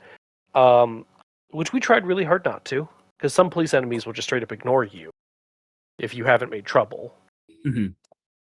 Other enemy and some of those same enemies will also have you will put you in trouble if you get a clue while at their location. Oh, also we didn't mention this, but Haunted comes back. Oh yes, Britain. I do love that. and they've had some fun, interesting things with various enemies making areas haunted and various other cards doing that. Okay, I'm going to get on a soapbox for a second here about something that does not matter. Are you ready? Aye, aye, Captain. Okay. There is an encounter set there and an organization called the Fellowship of the Knights of the Round Table. And I'm sorry, it's the Order of the Fellowship of the Yeah. Knights of the Round Table. And I want to put this as clearly as I possibly can. The name is fine. But the fact that the cards have that entire line as their trait is ridiculous. It is. It made me laugh Like, really hard though when I first read it because I think I was reading the story text at that time. God, and that was funny. it's just like it takes up an entire line on the trait line. All subsequent traits like humanoid or cultist are on a second line because it's too. And it's just one of those things where I'm just like, I get what you're trying to do here. It's kind of like the Silver Twilight Lodge, but they don't call themselves the Order of the Silver Twilight Lodge. They're just Silver Twilight traded or I Lodge think that's traded. the point, and I love it because it's completely pompous and ridiculous. It's very pompous and ridiculous, and I want to be clear about this. It does bring me a little bit of joy, but it's also like, really? Yeah. You couldn't have shortened this at all? God, it's Okay, funny. I'll get off my soapbox now. So funny. But yeah, so Um, I do remember really enjoying. I actually the first scenario was good, but it has like I want to put it. It has big first scenario energy, where it's just it kind of does like introduce, just yeah, like, here's how this is going to work. like it does a lot of things. It introduces the Black Knight to you. It shows it's very smartly laid out in how it does things, It and has fairies. it does also have fairies, which I do love. Um, and yeah, but the London one was very fun. I appreciated very much the uh the real world, like non like there was no supernatural things like coming out at us. It was literally just trying our best to not actually get in trouble Yeah, while like doing the things we needed to do. Eventually we did need to get in trouble and do other things. because for some reason, Tony Morgan goes and beats up one of the chief inspectors, and then the chief I, inspector I'm has a sorry, forced. say it correctly. I was divinely ordained by a sister of the faith who turned that man into holy paste. Inspector Harris, I believe. I don't remember what his name was. Inspector He's Harris paste has now. a forced effect that when he is defeated, all investigators get in trouble with the police. And so we're just sitting there going like, "Dang it, Tony! Like, why did you have to beat up this guy and then tell the police we were accomplices?" I did find it funny. You can get out of being in trouble with the police. You just have to go to Scotland Yard and pay a fine, which It's I literally also just think like is it's just being like, no, I'm sorry, that wasn't even. And here's something for your trouble. I'm sorry. it's kind of great. Uh huh. Um, but the scenario also has the railway system. Um, Yeah, that takes you to landmarks. yeah, I will say, much like in Night of Vespers in San Francisco, the rail system was kind of nice for getting around the map and making it feel like an interconnected city and whatnot. It does a very similar thing here. It's a very similar mechanic. Um, so happy to see something like that be reused. It works But in a different way. It does not let you move fast. yes, it's an action to move but you can go anywhere. Yeah. Yeah, you can go a lot of places. It was a fun scenario, and it ends up in a race with you against the cops trying to get to Arthur first. Yeah, well, it can end Oh, that that's way. That's how it ended for us, is that we got yes. into a race. One of the locations when you first start the scenario is Right. This is what Arthur's. we should have listened to Pat on this one. Yeah. Sir Arthur's office is in play, and you can discover clues off of it, but clues you discover off it are removed from the game. And we advanced before having done that, and it left play. So, don't know what that does, but I will say that there are definitely cards that were not used that I briefly saw the title of. And then we recorded in our campaign log uh, that the order retrieved their objective. And I'm just like, cool, so that's fun. Yeah. So there's something we definitely missed. But we saved Sir Arthur. We did do that. And he's in my deck because he gives you +1 intellect and gets you money whenever he exhausts to get you 2 resources whenever a tablet's revealed anywhere. Ah, it's great. I do love all the tablet focus. There's a lot of tablet things going on. Yeah.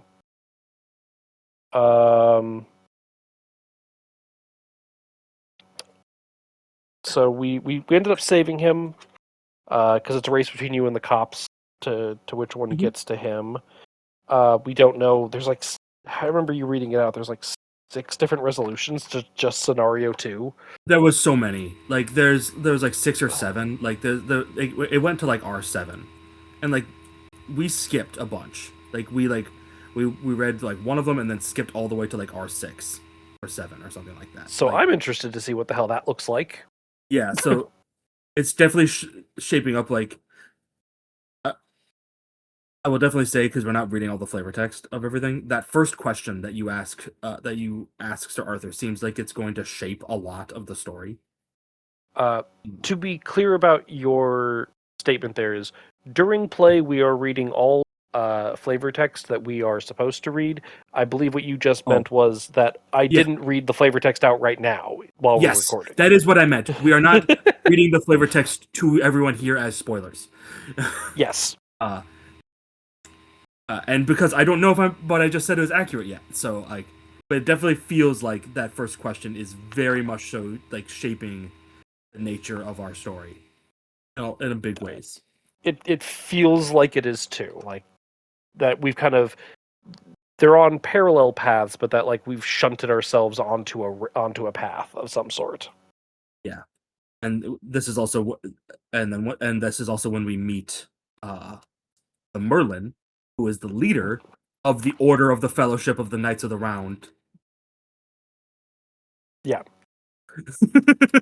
Yeah. Yeah. Uh and this is where it introduces something that like all of us were like, "Oh, that's interesting," is that there's the role. Yeah, There are what was the exact phrasing of it? like there can only be one Merlin in like the telling of the story and like various other things like that. So we very much uh and like there's a lot of themes about a retelling of Arthurian legend that is happening Mhm. that we are kind of like playing a part in, and it's very interesting to see how that is moving forward as well, which definitely perked Pat up into thinking that we had to keep Sir Arthur Bottomley alive. Yes. Um I'm going to again, we're trying to be like talking about our experience thus far without being like deep into spoilers or anything. Um do you recall Morgan's offer of support as if she heard your thoughts she appeared in front of you? I can't involve myself in this matter. When one bears the name, they too bear the role. Yeah, He knows this. I cannot contest with a Merlin in my current role. You question her on whether there is someone or something that could contest with a Merlin. She answers with a wry grin. When one bears the name, they too also bear their fate, she says cryptically, before once again vanishing. You are left alone once again with your thoughts and a single lead, the fate of the mythical Merlin. And that right there was such a wonderful such a wonderful hook into like what could happen next. Yeah, that is like there was like a quiet at the table, like, oh, and that's why Pat turns to me and goes, "You are never to let Sir Arthur die." Yeah. Those who bear when one bears the name, they too also bear their fate. Yeah, so I'm very it's it's wonderful, and I am very excited to dig into that more. Uh, we had but there's a bit of a tangent before we do any of that. What's the tangent? Oh, I'm talking about the next scenario. Okay. Let me just Just a nice little investigate. jaunt through the woods. Yes. I'm gonna put before we get into this. If this campaign sounds like fun to you, stop listening now. Yeah, we won't be able to not gush with spoilers about this scenario.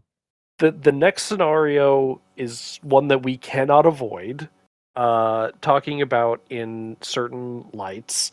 And so if this sounds like fun to you and you don't want to hear anything more about it, I would recommend that you stop listening. If you don't care about spoilers for the third scenario in a campaign, then feel free to carry on. We had a grand old time. And I I was not wouldn't. really joking when I said that it was the best scenario ever penned. So if you want to experience that naturally, I wanted to make sure to have this break. Good, good. So let's talk about Loch Diane. Where do you want to begin? Oh, we have to talk about our friend. That's the only way this can begin. That's how we start the whole thing. This scenario revolves around a small fairy named Marigold. So We are yeah, we're traveling and looking for more information. we're trying to Um, find the Lady of the Lake yes, specifically. to find more information on the Merlin. That's what we're doing. Yeah, because the Merlin's fate is tied with um, his weakness for women, is what we're Yes. told. So we're in this woods trying to find the Lady of the Lake and the lake at the center of the woods, and we are adopted, let's say, by by a fairy named Marigold, who insists she can help us as long as we can uh, help her with the ritual to let us get to the lake in the center of it. And I'm going to agree with Nick that this is probably the best penned scenario because of the flavor text is so well written because it's all written from the perspective of Marigold. I just have to say this right now. If this wasn't based in Arthurian legend and you just like tweaked a couple things, this feels like it was made to be like a standalone scenario, Yeah, and thus then far and then it's the winner. woven into it flavor wise. Yeah, like every subtitle on every card is from her. All the flavor text on the back of cards is her. Every like if it is even some of the mechanical text is her. Yes, it's all her. It's so good. And And I can I only want imagine it was such a fun scenario to make. Once that, like, I'm sure that once the creative juices went going with that, it just didn't stop until the scenario was done. And so I would love to talk to them about it, how much fun it was to make this scenario in particular. um yeah. So dear listeners, Nick, Pat, and I, we're all in our mid-30s, so I want you to imagine three mid-30s men sitting around a table playing Arkham, laughing, giggling over the stupidity and wonderfulness of this flavor text. It's so good. There's so It's so good. I the problem is the problem is that it's not like brief and quippy. So I can't like just like recall it off all the time in my head, but like there's the tree that's good for napping. That's the Uh name of the location. The tree yeah, that I take a nap under sometimes, or that's what something it like is. that. It's like I call it that because I took a nap under here sometimes. It's really good and it's really peaceful here. And it's like it just keeps going like that. Here, Like I the can most read. typical thing that you can do is where if everyone is there, you can like do nothing and like heal and be fully healed. You can take a nap for a round. Yeah. Here, I'll read a paragraph from the scenario intro. Um, Were there cave fairies there? I bet there were cave fairies. A small winged humanoid figure drops down a little into your There were eyeline. cave I'm a fairies. fairy too, you know. My name is Marigold, but you can call me Marigold, as that's my name. Are you here to see the lake? Of course you are. Humans are always here to see the lake. Or the lady of it, anyway. But you won't get to the lake by walking. Oh no, not even by flying. Fairy magic, you see. Mother put it up to protect the lake from humans, but I'm sure that doesn't include you. I can help you out. I'll go around the forest and do the ritual that allows access to the lake. You can rely on me. I'm super experienced in important duties. And this is Marigold. My name is Marigold, but you can call me Marigold as that's my name. And now you know all of what you ever need to know about Marigold. And quite frankly, every bit of the flavor text is wonderful. I love the flavor text on the river location. Yep. Um, and like again, the This river subtitles doesn't have a on. name, so I'm going to call it River Marigold because it doesn't have one. And why not? Why shouldn't it be named after it? Then I can charge then I can charge a tax on all the animals that drink from it. Do animals know what capitalism? Anyway, um, yeah, and like okay, I guess spoiler, but I already said it. The Black Knight shows up, and his subtitle is "He's super scary," and I think he's after me. because he's hunting after Marigold.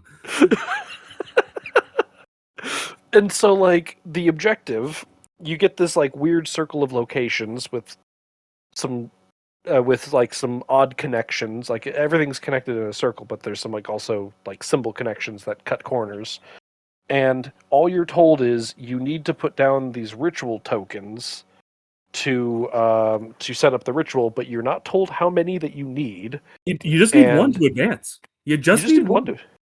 But you don't know, so you don't know how many you should have. Yeah, Um, and Marigold is no help. and it's also unclear if it is better to have them spread out amongst all 8 locations. I want to say there's 8 locations in the circle, or if you should stack them up um, onto like a single location.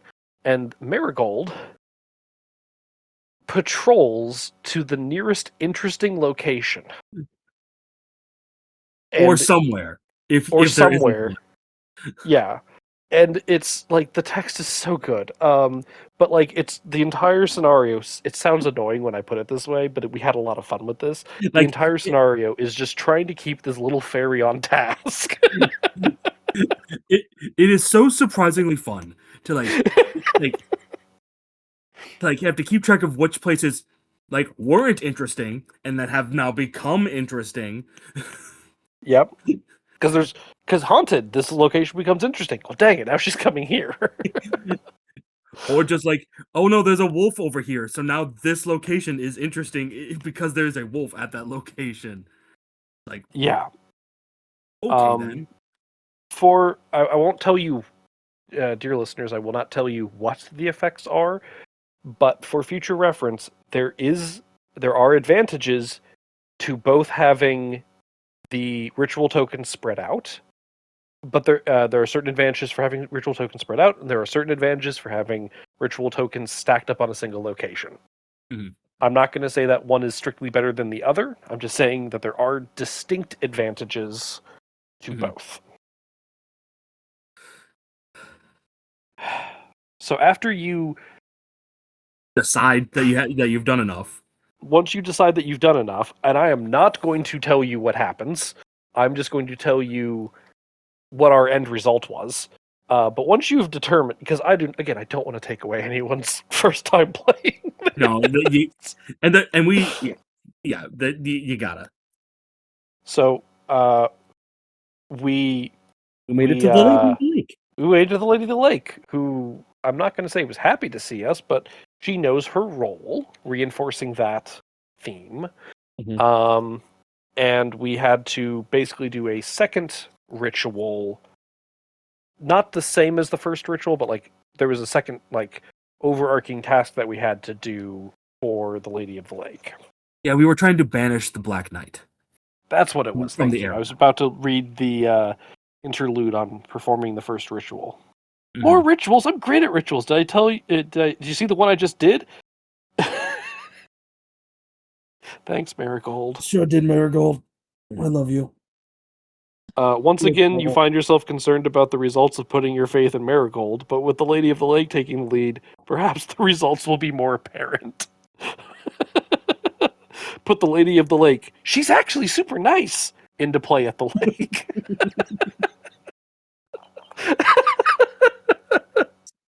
Love it so much. I will say, I don't know. This is purely reading mechanical text. During the scenario interlude performing the ritual, bullet point. If Excalibur is part of an investigator's deck, proceed to performing the ritual 2. And I Otherwise, can't tell skip you how much I was like, you mean we could have already had Excalibur? Yeah, so not sure what that. Not sure where. Maybe it was in scenario 2 when we didn't take the right. Or I'd just say take the right path. The path that we didn't take in scenario 2 because we didn't. So much. Yeah. My guess is it's if we had finished clearing off his office in time, we might have gotten Excalibur. It also just might have to do with having asked about King Arthur. When That's true too. Asked our question, well, he didn't ask about King Arthur, so we could have just been asking about that. Yeah. I don't know. We don't know. We specifically on a blind playthrough, we're very keen on not looking at things we're not supposed to. And I can't tell you how much the story of this has its hooks in me. I'm very involved in wanting to know what comes next. Yes. So we ended up banishing the Black Knights. And then we got to interlude. Sorry, go ahead. Oh yeah. Keep going. Well, I would say we did get Marigold's greatest treasure. She was very impressed with. I'm sorry. Before we go to the next interlude, I need to read. So, I'll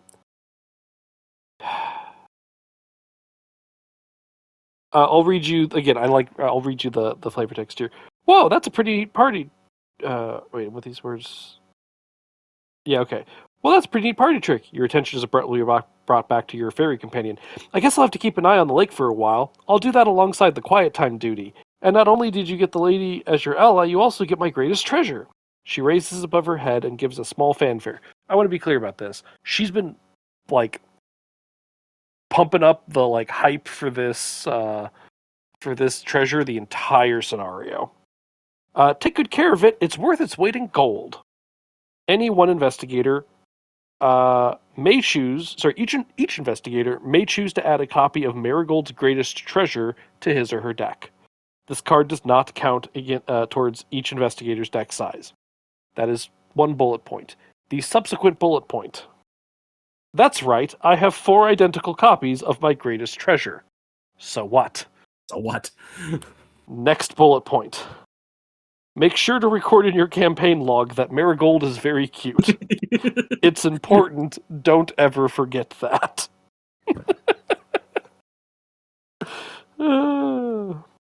Unfortunately, at the time of recording, The set that I had printed off of Inexorable Fate only had one copy of Marigold's Greatest Treasure. I have informed the people who run Inexorable Fate that I believe this is an error, that there should be 3 more copies, given that, quote, that's right, I have 4 identical copies of my Greatest Treasure, so what? Also not So unique. that it's also not unique. It's also a zero. It's so stupid. It's funny and I love it. It's a marigold. It is a 0 cost card. It's not unique. It's just a flower because it's a It's a marigold. marigold flower. Yeah. And all you do with it is it plays it fast and it draws you a card. It's just a cantrip. And it's an asset too. It's not even like an event. Yeah, it's a It sits slotless out. asset. You and I took a copy of that. Pat passed on that. Yeah. I'm like, I'm taking this flower. I don't care. I want this flower. So then we go to Interlude 2, which is the last thing that we went through, where we had to decide whether or not we wanted to prioritize the circumstances of Arthur's life or prioritize the circumstances of Arthur's death. My recollection of this decision that we made a week ago was we want to make sure we know how he died so we can prevent Or this change. Or, Arthur from dying, because he has the same name, so therefore he has the same role, which means he therefore has the same fate. Mhm. And then we will eventually, because we decided that, go into the court of air and darkness and meet Mab. Because only good things happen when you meet Mab. I mean, fairies aren't necessarily evil, even if they're of the Winter Court. They're just maybe a little So, harsh.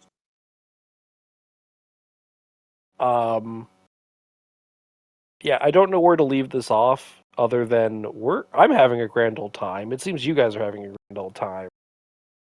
I am Um, thoroughly hooked on this story. Yeah, I have been between this. We played Night of Vespers was the campaign. We had a little bit of a break between the two of them due to scheduling and life and everything. But we had a bit of a break between this and Night of Vespers. Like, I am continually impressed at the caliber that these fan campaigns are at. Like, I can be persnickety about, oh, there's a typo here, oh, the icon's there, but like, these are still really fun. Yeah, I might even come on and say it. I think Night of Vespers is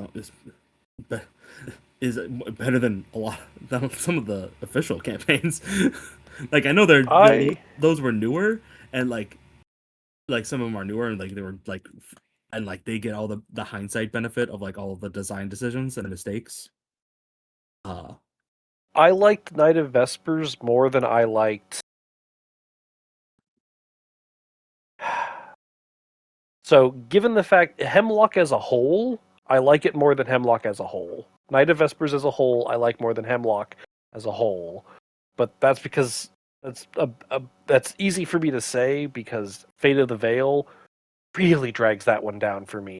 And I will say that I've already been on record that I think that Cyclopean Foundations is a better Cthulhu campaign than the Drowned City.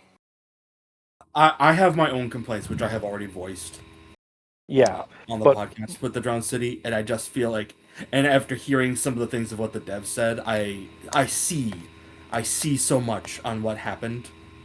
I think with the Drowned City campaign, and I think those decisions. when you have an appetite for deep ones again, um, It is your palate, Chad, that I'm always worried about with deep ones. yeah, I do begrudge deep ones sometimes, but you know, It's because that's everything. That's what everyone always goes to. It's a go-to thing for everything that is. If they were yeah, just it's doing a side thing for Arkham, deep ones will always be the thing that shows up. well, it's it has two big advantages. It's very central to the mythos, Mhm. and it's very approachable. Yeah, it's very easy. You don't have to worry Yeah, about lore or anything like that. there's these weird fish monsters. Regular people who don't know a lot of Lovecraftian backstory can be like, okay, I get that. Yeah, but you were Um, saying. but yeah, next time we have an appetite for fish people, um, Cyclopean Foundations is good. Is very good. You have Um, mentioned that as well. yeah. That's my favorite as of yet is my favorite Beard campaign. Um, but like, yeah. But again, fan stuff. I'm just very impressed at the fan stuff. Um, across the board, very impressed. But this is shaping up as one that I'm glad I picked up to try. Um, and I'm excited. As of right now, having only played 3 scenarios, Scenario 3 with Marigold is the contender to go into the library for people to borrow from at ArkhamCon. I'm going to be honest with you. I don't know how anything could ever beat that. We'll Quite see. frankly, like we'll see. Like there might be something really fun mechanically that shows up in some of the next ones, but like it's it's It it's gonna be it's a hard contender to beat. Let's put it that way. Yeah, well the thing with the thing with behind the scenes, I guess, for the library, uh the thing with picking a scenario from a campaign for the library, how emblematic of it is it of the entire campaign? Mhm. To like give people a feel and a taste. It definitely is steeped in Arthurian legend. It is an outlier tonally And, from, that is a fair point, but it is but also like a fun scenario to play through. Like yes, I played this campaign again. I like it. I maybe know what to do, but like you have to work the puzzle, right? yes. To Just make it because work. you know the result doesn't like it's still a puzzle every time to keep her on track. Yeah. And like it's and like because of the way that they made it, it's just cleverly done, and like the way you lay out the circle will change every time too, so the shortcuts will change. Yep. So like Um. Sorry. Go ahead. it's just it's a to me it's like a very like chef's kiss kind of scenario. Like I can see it all. Like That gets to the second reason, mhm. which is or the second factor that I heavily weight is how easy is it for me to extract it from a campaign and put it on its own for people to just come to and enjoy. It's real good for that. Yeah. Because it's like, oh yeah, like let's take a look at TCU for example. Um, for the Greater Good is a terrible one to pull out for that. Yeah, you can't do that one. Like there are rules for it to play in standalone, but like it's so central to like the ongoing narrative and like the choices that were made before and like what's going to happen after that it's not you can't extract it nicely. Can you extract Whereas anything from TCU? I would say if I were to pull one from TCU as if it were in the library, Wages of Sin. Why was that the one I was thinking of too? I'm like, Wages of Sin? It's Which, it's a and for everyone listening, is probably like, what? I'm like, yeah, I agree with you. but like you put it up as a standalone scenario. People can bring whatever XP they want to, and you make a challenge out of it That's fair. You can because kind to of push make your it a luck. challenge. Yeah, because you can kind of make it a challenge scenario. Yeah, you're right. I think that is the right one. That is the right way to do it. Is you can be like, okay, we're gonna make all we're doing is just trying to beat Wages of Sin. Yeah. Um. But like, yeah, like those scenarios where you push your luck to get a result are often better for like for pulling out of the library That's for fair. that purpose. Um. Which is also Like kind of like this one too, because it is kind of pushing your luck as well. with the amount of ritual tokens. Yeah.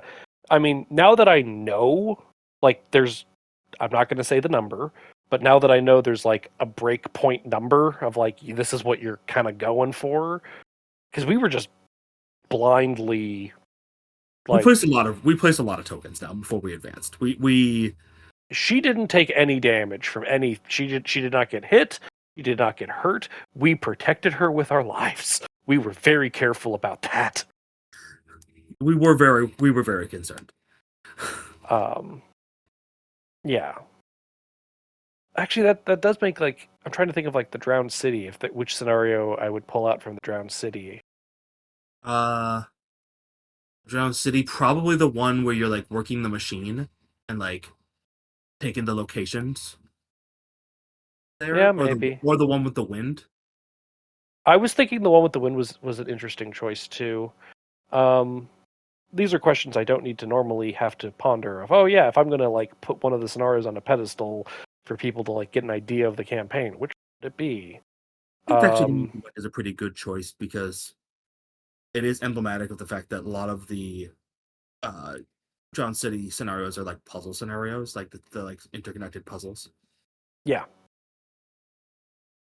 Um, for Bloodborne, I think I mentioned this. I grabbed the third one where you're bumbling around through the Oh, snake yes. woods. Yes, the Forbidden Woods. Yes. Yeah. I do remember you saying that, and it is correct. That is the best choice. Yeah, it not that you couldn't, but like the other scenarios depend more on things that you've done prior. Yeah, and like it's just a good choice. Like it's kind of the most straightforward where you don't need to necessarily know about Bloodborne. Um, Yeah, it's approachable. like if someone were to say, "Oh, okay, so you're in a spooky woods, you're trying to find your way through, find your way to the other side of it, where there's going to be where there's a location that you're looking for." Easy. Yeah, I okay. This you have not played this campaign, and this is completely off topic now. So welcome to whatever this is. Um, Welcome to Nick and Chad yap about random things.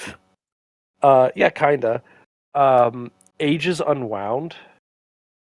You have brought this up a number of times, and I'm very curious about it. So Ages Unwound. There's 7 scenarios, and I looked through the entire campaign in like the first year that I had Ages Unwound. Which, by the way, dear listener, if you haven't already been learned of this, I did a full audio narration of Ages Unwound that should be on the Arkham Cards app by now. Um, but Ages Unwound, scenario 4 is the scenario that I plucked out as like the emblematic one. It's kind of like this. It's kind of like the Marigold scenario we were just talking about, where it's easy to pluck it out and it's a fun puzzle and whatnot, but it's not necessarily the most emblematic of the rest of the campaign. Um, it's called the scenario 4 is called Unstuck, and See, you're just unstuck from time and need to figure out how to get back to your time, and it's real easy to pull that one from the scenario or from the campaign. It's the easiest one to grab from the campaign because you're just unstuck from time and it's not really tethered to anything before or after it. It's fun. I'm glad it's there. It does have ramifications. Um, but like it's real easy to pluck it. But this last year for Arkham Con, one of the people was like, "Hey, I really think you should consider scenario 5 a year to plan." And I sat there and I looked at a year to plan, and to be as spoiler light as humanly possible for the 5th scenario in a 7 scenario campaign, it is effectively what if Eldritch Horror was in Arkham Horror the card game? oh, oh, It's you get the entire world made up in cards.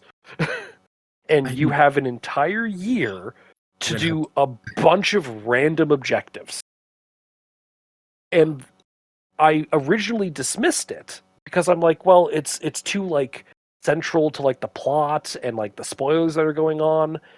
And then I kind of took another look at it after somebody pointed it out, and I went, actually, you can kind of extract this and just have it be on its own, and it kind of works. And it's a little more emblematic, and it's still very puzzly, even if it's not doing any, like... It is a little... If you read the flavor intro, yeah, it's a little spoilery, a little. But it works. It's a nice extraction. I'm happy with that. So this last year, we had both of those scenarios in the collection for people to try. We're gonna have to play this sometime. Just the zaniness of these scenarios. Oh yeah, it's spoiler, I guess, but there's a T-Rex. Okay, I'm gonna be honest. You might not run into it. I'm gonna be entirely honest with you, Chad.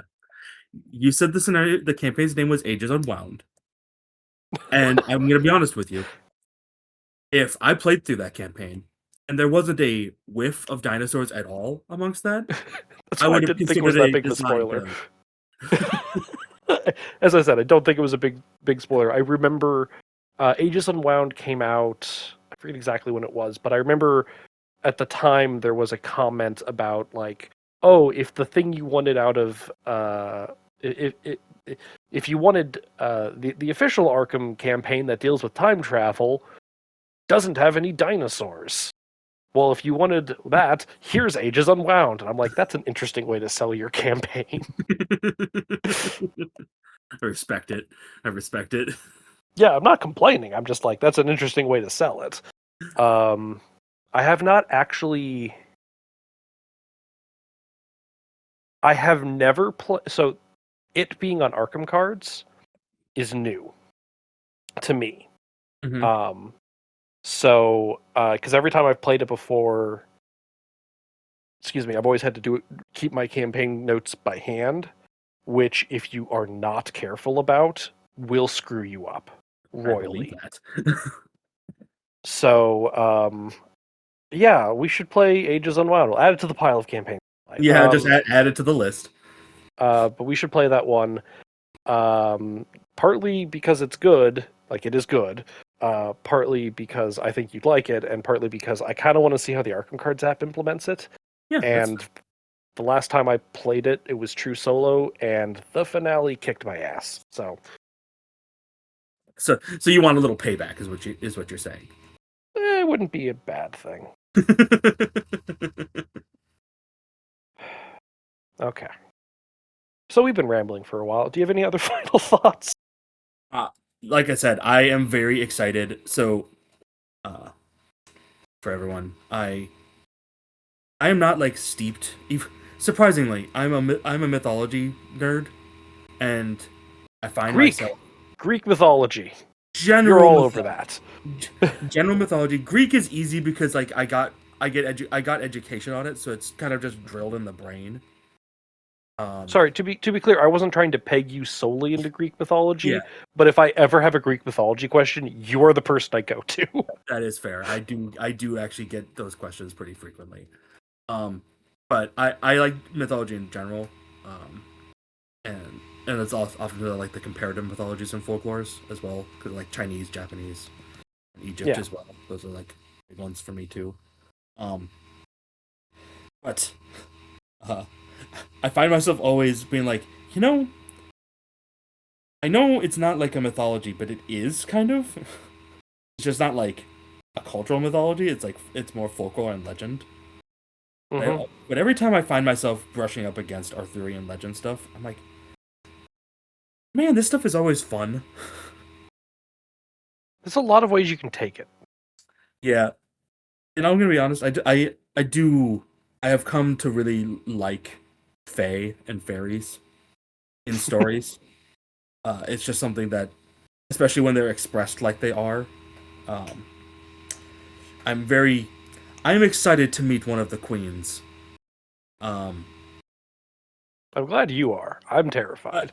So that is me, Nick, excited. If this was a character, I would be terrified. Well, I'm pretty sure Tony Morgan would be like, I put a bounty on that, and I'm less scared. Maybe. We'll see. It's still Mab.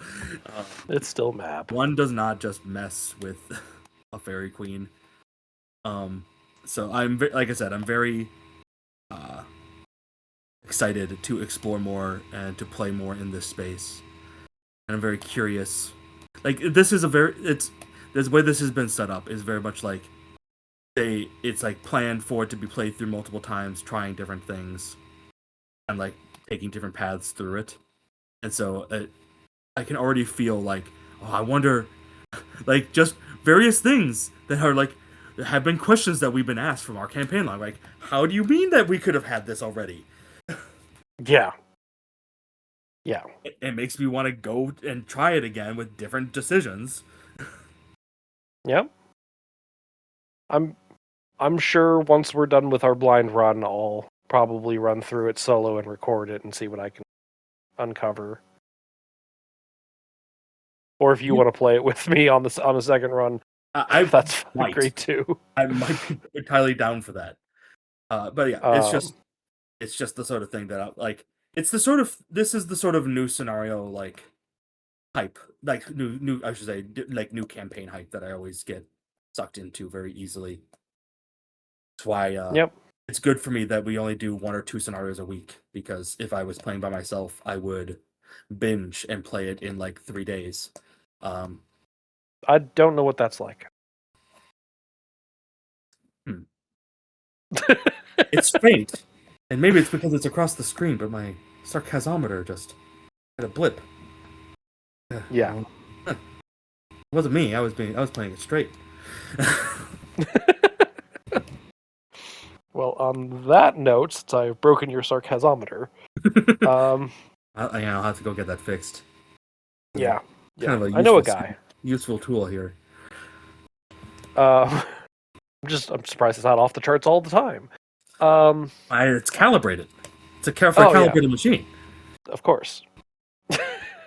On that note, um, yeah, thanks Nick for chatting with me for goodness like 2 hours now. Yeah, it's been some hours. Which well, But we had a lot to yap about. yeah, this was fun. Um, if anybody wants to get in contact with either of us about anything we've said, feel free to reach out to me at therestrictedcollection@gmail.com. Otherwise, you can find me around Head Librarian Chad. Thanks.